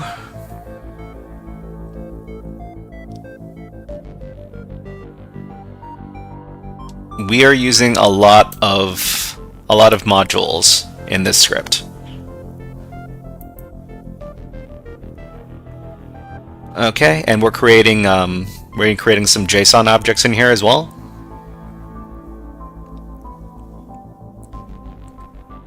So if you're wondering which script we're looking at, you all can access it from this link over here.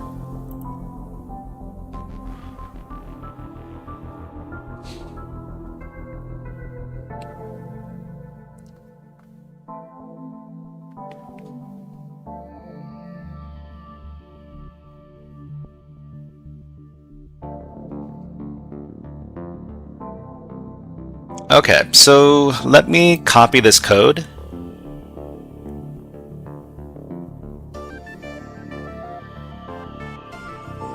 Actually, I don't need to do this. I can just go over to the raw, and I can select all. Where's select all? Here it is. Copy this. And just in case there's something fishy in this code, I'm just gonna have ChatGPT give it a once-over.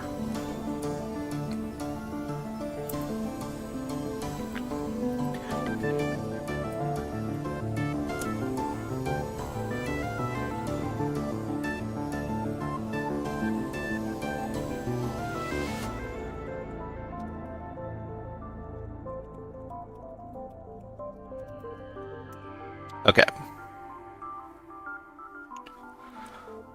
Okay, so the script you provided is a remote command execution exploit designed for Node-RED, a flow-based development tool used for IoT and web applications.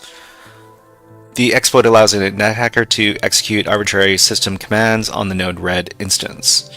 Node-RED is often insecure by default if it isn't password protected, and the script automates the process of inserting and triggering a malicious flow to gain access. So how it works: injects the flow, triggers this flow by simulating a button press, which sends the command, receives command output over WebSocket, allows the user to interact with the Node-RED server as if they had a shell on the system.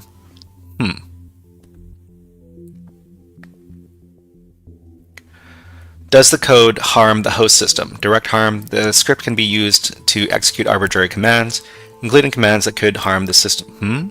Okay. Persistence, detection and mitigation. The code itself isn't malware, but is an exploit tool for a specific vulnerability. It's dangerous if used with malicious intent. Should only be used in controlled environments such as penetration testing or CTF challenges where permission has been granted. Okay, so it looks like we can try using this script. So I'm going to go over to my Kali shell, and let's go over to temp directory. We're going to call this one node-red exploit.py. Okay, paste in our code. So let's see if we need to provide any arguments or if we need to define any variables over here.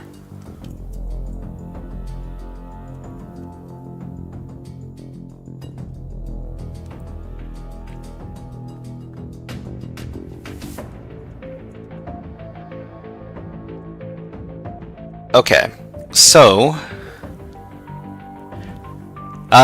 why use Nano when you can use NeoVim or Vim? I was just talking about this. I was just talking about this when I was teaching my Linux class. I use Nano because I'm not a power user as far as text editors are concerned, and I haven't learned how to use any of the advanced functionality inside of Vim or NeoVim. So that's why I use Nano. But let's save this out. The file acts like a CLI, so any arguments would be given when it is ran. Okay?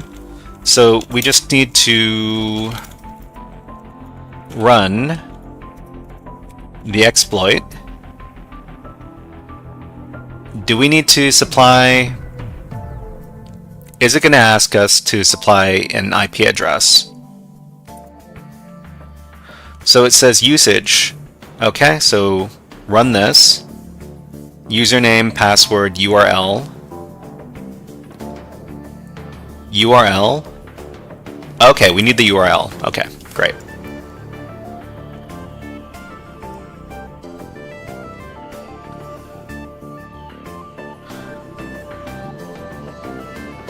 Oh, no worries, no worries. YZXXRW. Don't worry about Dishandes.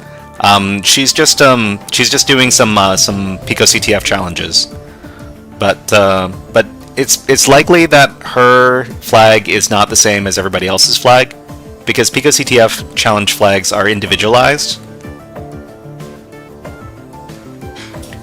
User 3, I cannot read that. I highly recommend listening to YZXXRW, very knowledgeable. Are you two friends? Or wait, or do you have a channel? Do you have a YouTube channel? If you do, please let me know, because I'm interested in taking a look if you do. Okay, so we just need to run the same exploit, but we need to supply the URL. So this one is this over here on port 1880. Let's see if this works.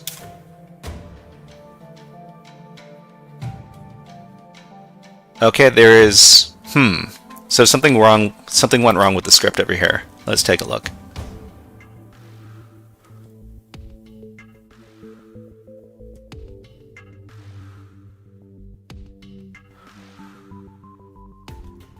I do not do any YouTube except for school. I'm only in high school. Oh, so do do you two know each other? Are you friends, acquaintances? Just wondering. Okay, so let's see. Deprecation warning. There is no current event loop. Let's feed this error message over to. Oh, why ZX? You're in high school, but you seem to know a lot about about these web apps. I'm impressed. Oh, okay. So you all are watching. Are you sorry, are yeah, I don't want to assume anybody's gender or anything. If you're male or female, please let me know and I'll use the correct pronouns to refer to y'all. These errors are beyond the scope of the program. It all occurs within the packages. So does that mean that that it's because I don't have the proper packages installed? So let me just feed this to ChatGPT and see what it thinks. When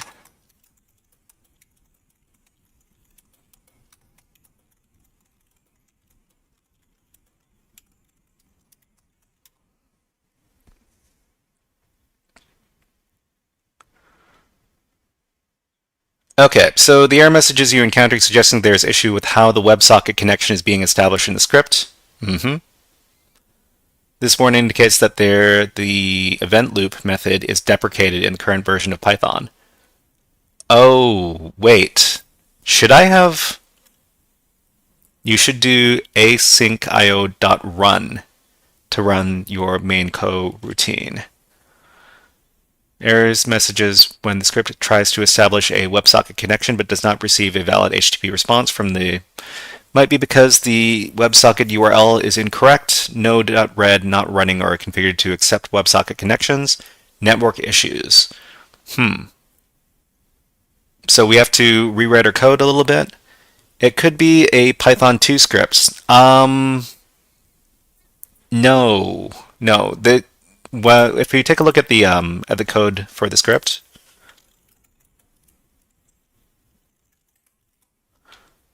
at the top over here, it says that it is for the Python 3 environment. Yeah, so user bin environment Python 3. I could, but on Kali Linux, we do actually have Python 2 and Python 3, but Python 2 has to be explicitly specified. So if you want to run Python 2 in Kali Linux, you have to do Python 2. The regular Python command is for Python 3. But actually,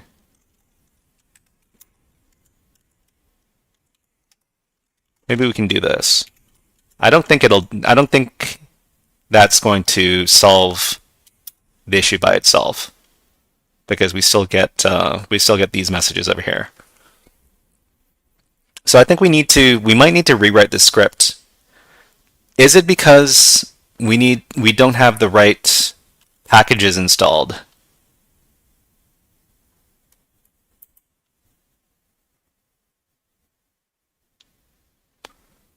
Let's see. It says we could modify the end of the script over here. Check the WebSocket URL. Ensure that the WebSocket URL is being formed correctly. This assumes you're providing a valid HTTP URL. If the instance is running on a different port, ensure that you replace the URL as well. If it's running on localhost, the WebSockets should be... Wait, does it assume that it's running on port 1880?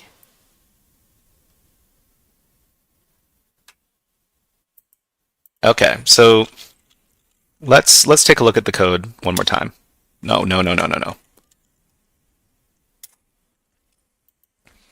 Okay, so is there...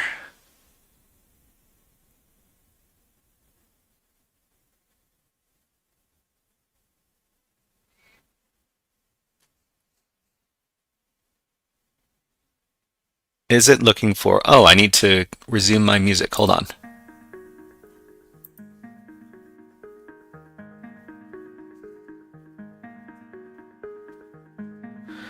The port it runs at is based on your input. Is the Node Red running on 1880?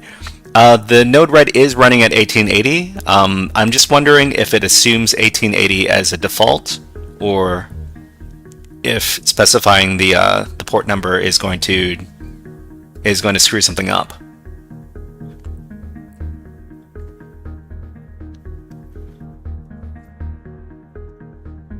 Let's see this over here.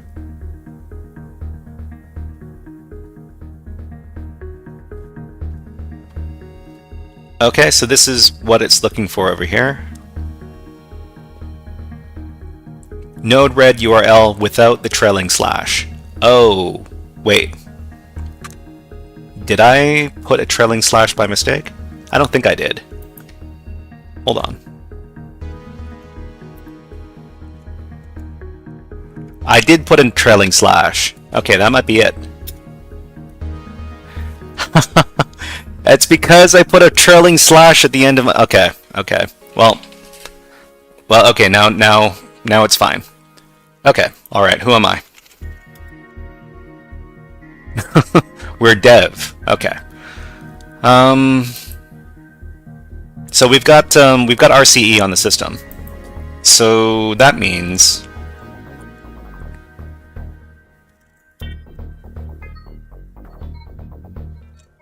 Oh, did it break?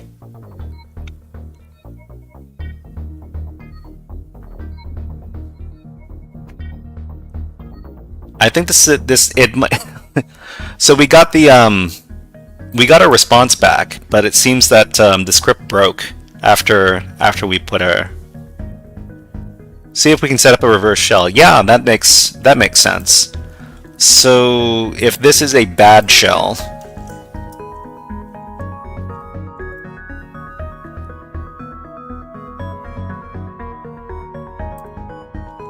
and we can only send one... Oh wait, now this is still a bad shell, so we should probably set up a better reverse shell. Let's see. Possibly could have crashed since the socket timing is off. So I'm going to set up a reverse shell listener on another port. So let's set this one up on port 443. Okay. All right. So next, what should we... which reverse shell? Okay, so what directory are we in? We're in home dev. Home dev, okay. I wonder if we could, if we can download. So let's take a look at...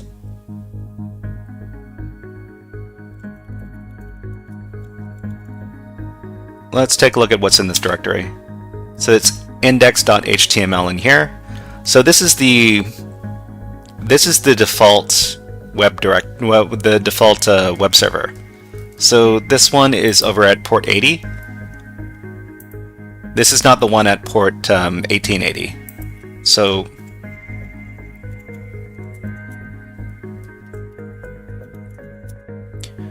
this is the Debian default page, okay?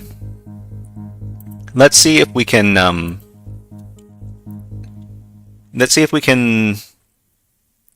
write to that directory or not.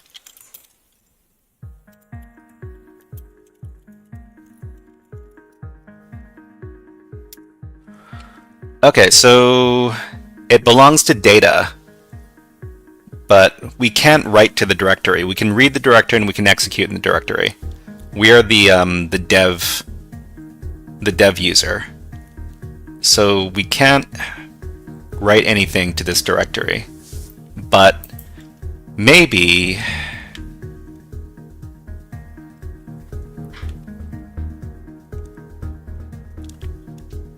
User three. Could you tell me how to pronounce your username, or do I just refer to as three? Please let me know because I can't read. Is that? I'm not sure what language that is. So now we need to do privilege escalation. So I would feel better if I was able to get a proper shell on this box here. Let me try to figure out where the installation of the Node.js web app is at. So I'm currently in the home dev directory. There is only user.txt in here. Wait, or maybe there's more. So there's the node red directory in here as well. So if I take a look at inside the node red directory, so this should be the web root for. I think this should be the web root for the node red.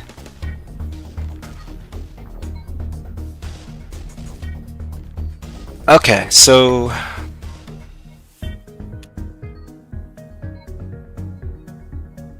something tells me this isn't the web root. There's creds.json in there. Okay, let's read that.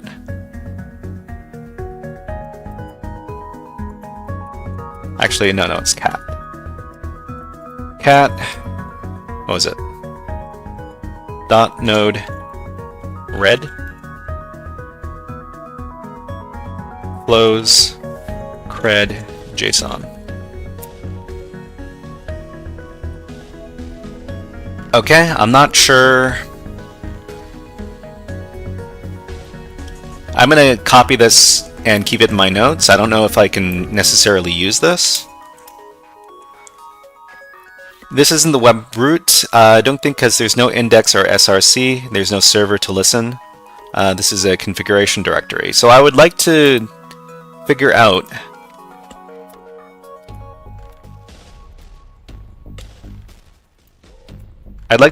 where the web root is for the node.red. Base64 decode that. It might be something. Okay, so over here, hold on.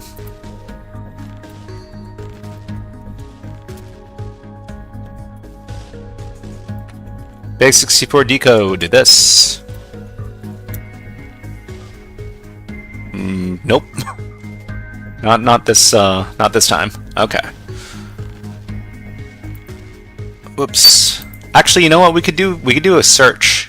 We could do a find command. So find. Actually, we could also look for files that are owned by this user. So it would be find user dev like this. And we're not going to look for processes.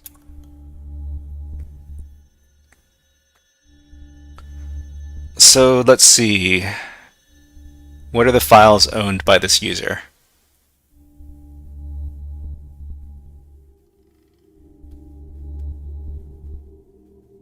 I guess we could also look at the settings, add the settings.js file over here, and see if there's anything. Use a reverse shell. I might take a look. I might investigate a reverse shell a little later. If I can find the web root for the node red application, then I could potentially move download a reverse shell file there. But first, let's take a look at these settings over here and see if there are any credentials in here.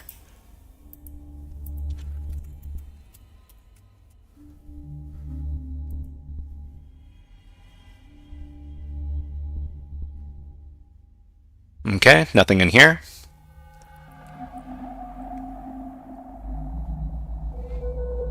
flows.json.backup, config.users. Maybe we could take a look at this one.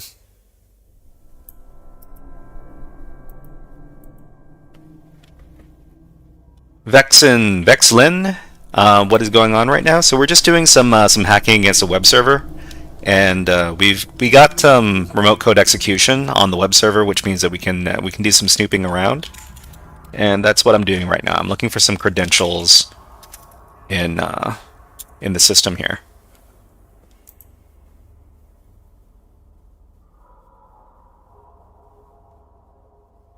So nothing juicy here.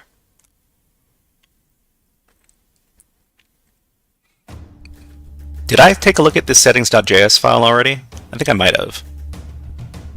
Flowscred.json. I can't remember which files I've taken a look at already, but I might as well just try looking at these just in case.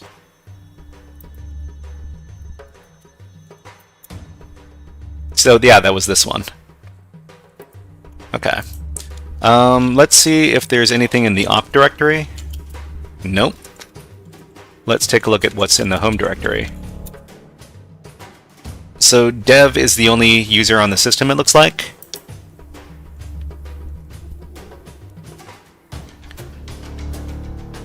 Vexlin says, I don't want to sound dumb, but is this somewhat similar to SSH? I'm still learning.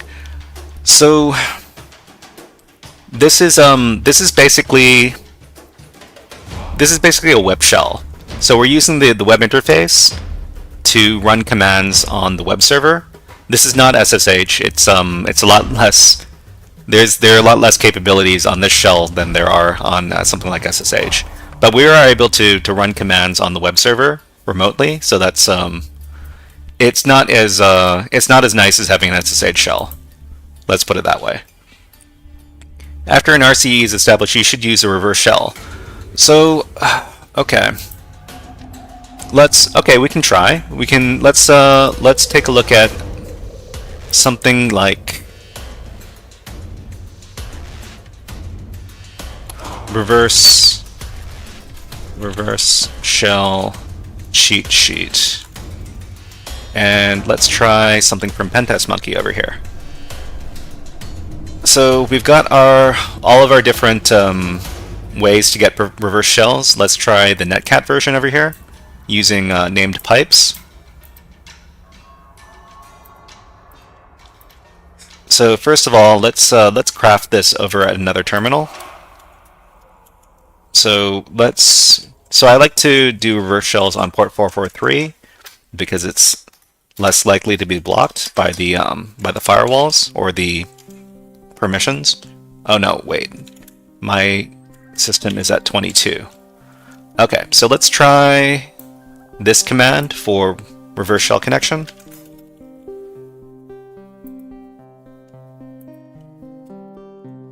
So let's run this as a process. I think I might have gotten a connection. Yeah, I've got a connection now. So we've got a shell, a proper reverse shell as the dev user, and let's figure out which Python is being run on the system. So we can do Python command. What was it? Import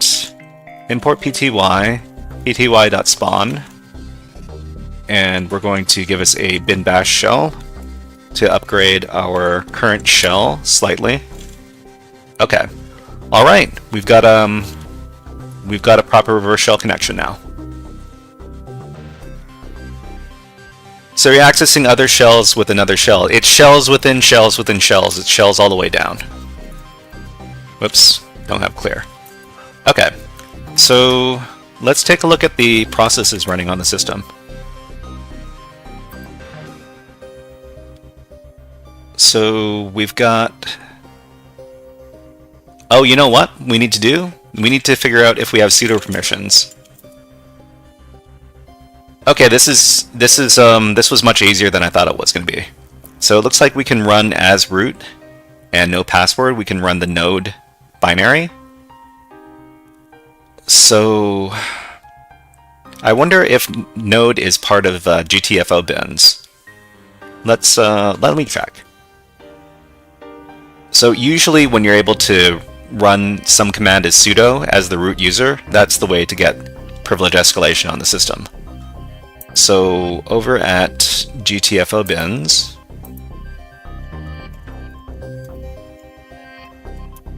so this is a resource where you can look up how different Linux binaries can be used for privilege escalation.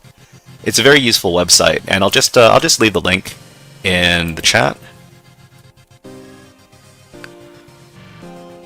Can't you spawn a shell through node with sudo and would spawn as the root user? I think that should be possible. Let me just check with the website first. So we've got sudo capability.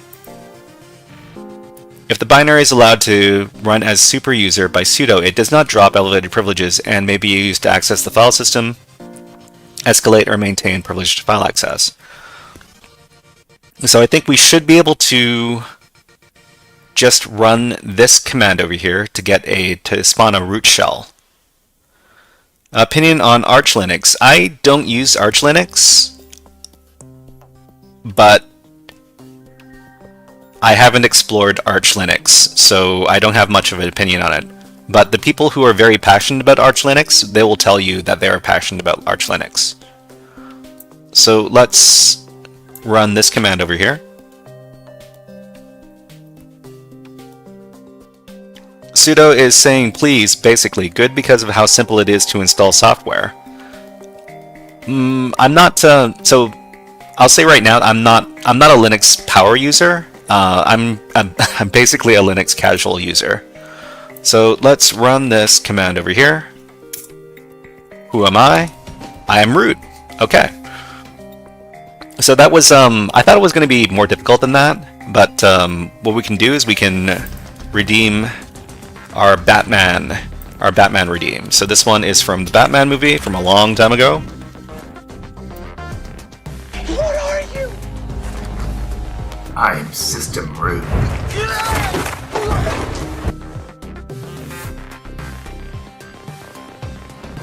Vexlin says, I want to try Arch Linux. I'm on Kali at the moment, running it as a Windows subsystem for Linux Windows. Basically, ATP, this challenge is complete. Yup. So if we take a look over at the root directory, we see that the flag is in here. The people over at Volnix have asked people who are doing live streams or write-ups of their systems. They've asked them not to show the flag contents on stream or in the write-up. So we're gonna honor that their wishes. But what we can do is we can cat root.txt but output that to iReadRoot.txt. And then we see iReadRoot.txt is in here, which means we were able to successfully access it. Okay. Alright, that was that didn't take as long as I thought. But thank you very much for everybody for your support. I'm sure there's a couple of things I might have missed if chat wasn't here. But thank you very much to knowledgeable users like YZXXRW. How do you pronounce that, by the way? Or is it just a bunch of or is it just letters? I would like to know. Thank you very much. But where is... Oh, okay, the Node-RED instance is inside the root directory. That's interesting. So if we go inside Node-RED over here... Yeah, okay. Interesting. Let's see, Yizix? RW is short for rain wash. Do you stream often? Let's see. I stream on Mondays, Wednesdays, and Fridays, so I run a class for getting people into beginner cybersecurity. It's called HackerFrogs, and we have a little Reddit community as well, so you can find it over here. Let me grab the URL from for Reddit. Over here. 3 says, call him Sensei. Alright. Yizix. Alright, great. Yeah, no. Thank you very much for your input, Yizix. I really appreciated that. So what we're going to do is we're going to be back. We're going to take the weekend off, but we're going to be back on Monday. We're going to do Monday, Wednesday, Friday. And we're going to be... Vexlin just subscribed on YouTube. Thank you very much. Thank you very much for subscribing on YouTube. And let's redeem the Stellar Jays. These are some birds that come by my bird feeder every day, and they're the best birds.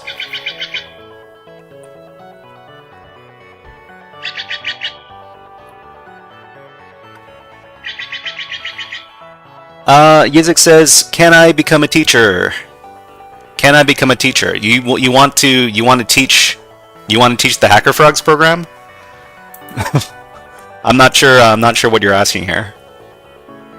But yeah.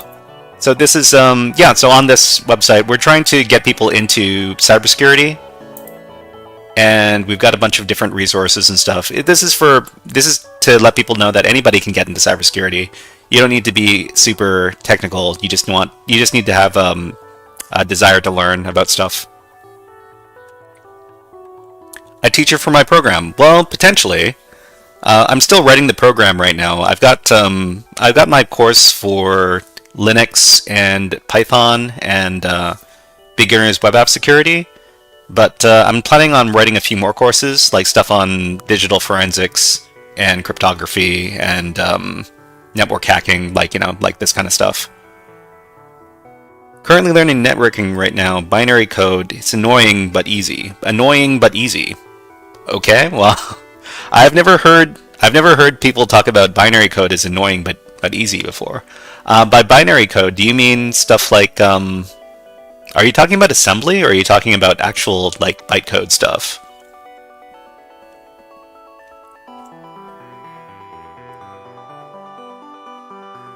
But let's see. So next week we're going to be covering some new machines over at Volnix. So if you want to hack against these Volnix machines yourself, you need to have an attacking virtual machine and deploy the vulnerable virtual machine on your network. Oh, decrypting binary. Okay. Oh, that's what you're learning? Okay.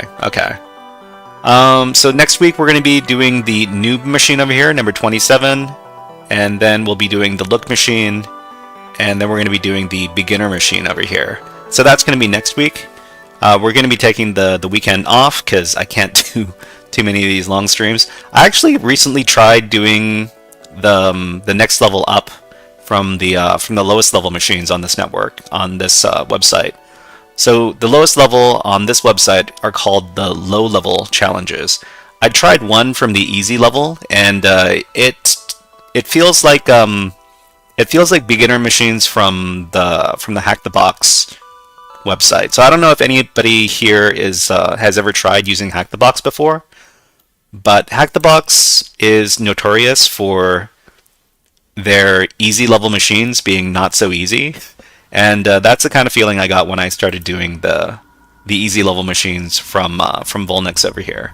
It might be because I'm bad at my job, which is doing these machines, but I'll take whatever learning experiences I can when I can.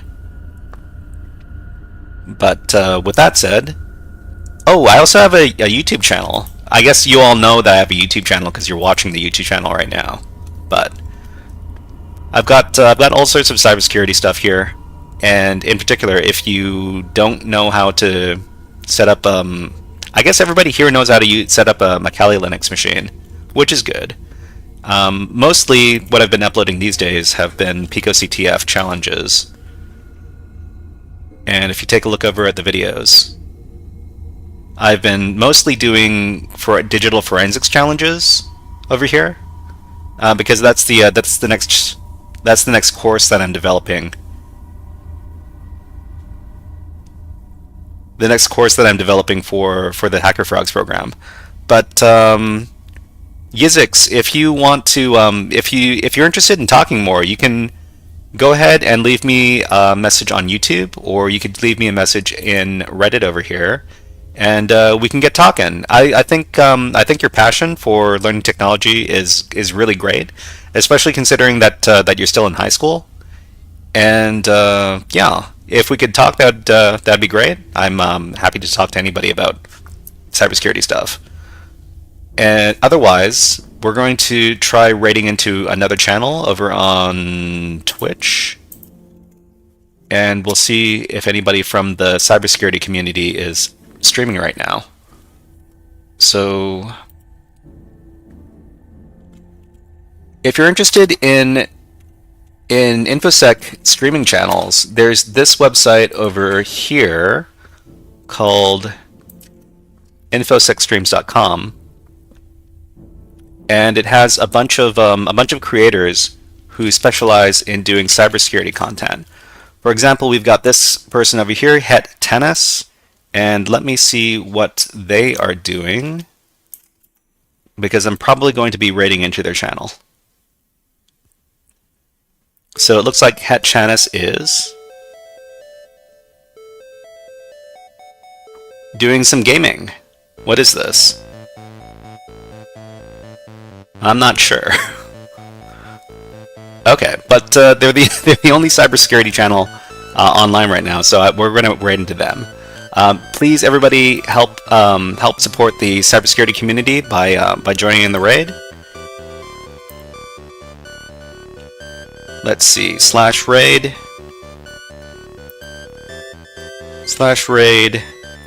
het_tennis. What was that?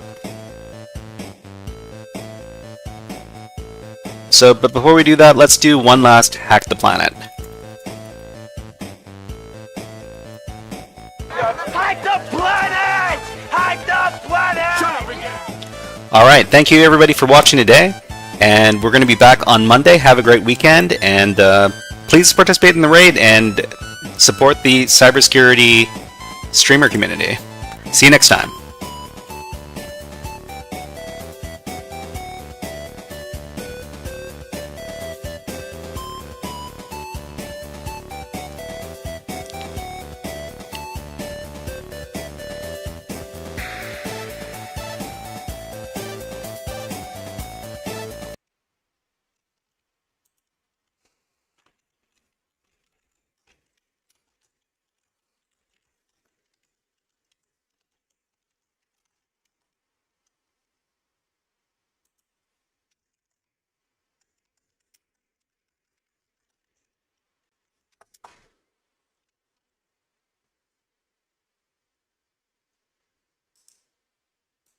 So I got to go a little faster than that. It's kind of rude, I think, to take too long there. But I generated these guys out on the side. So now we got super long range. And then the next thing we'll do is we'll mech rage them. So everything in the game's going to... My guys are just going to shoot like... Your tanks shoot super fast when you mech rage. So it just clears the screen a lot more. He probably took... Oh, he took double shots. So now he's doing way more damage over the middle. So that's good. Good for him. Yeah, he's clean. He's cleaning me up for now, so that's good. He'll win this round for sure, and then we'll see where we go from there. All right, he got me. We knew that was gonna happen, or I knew that was eventually gonna happen, but I wanted to hope. All right, let's go with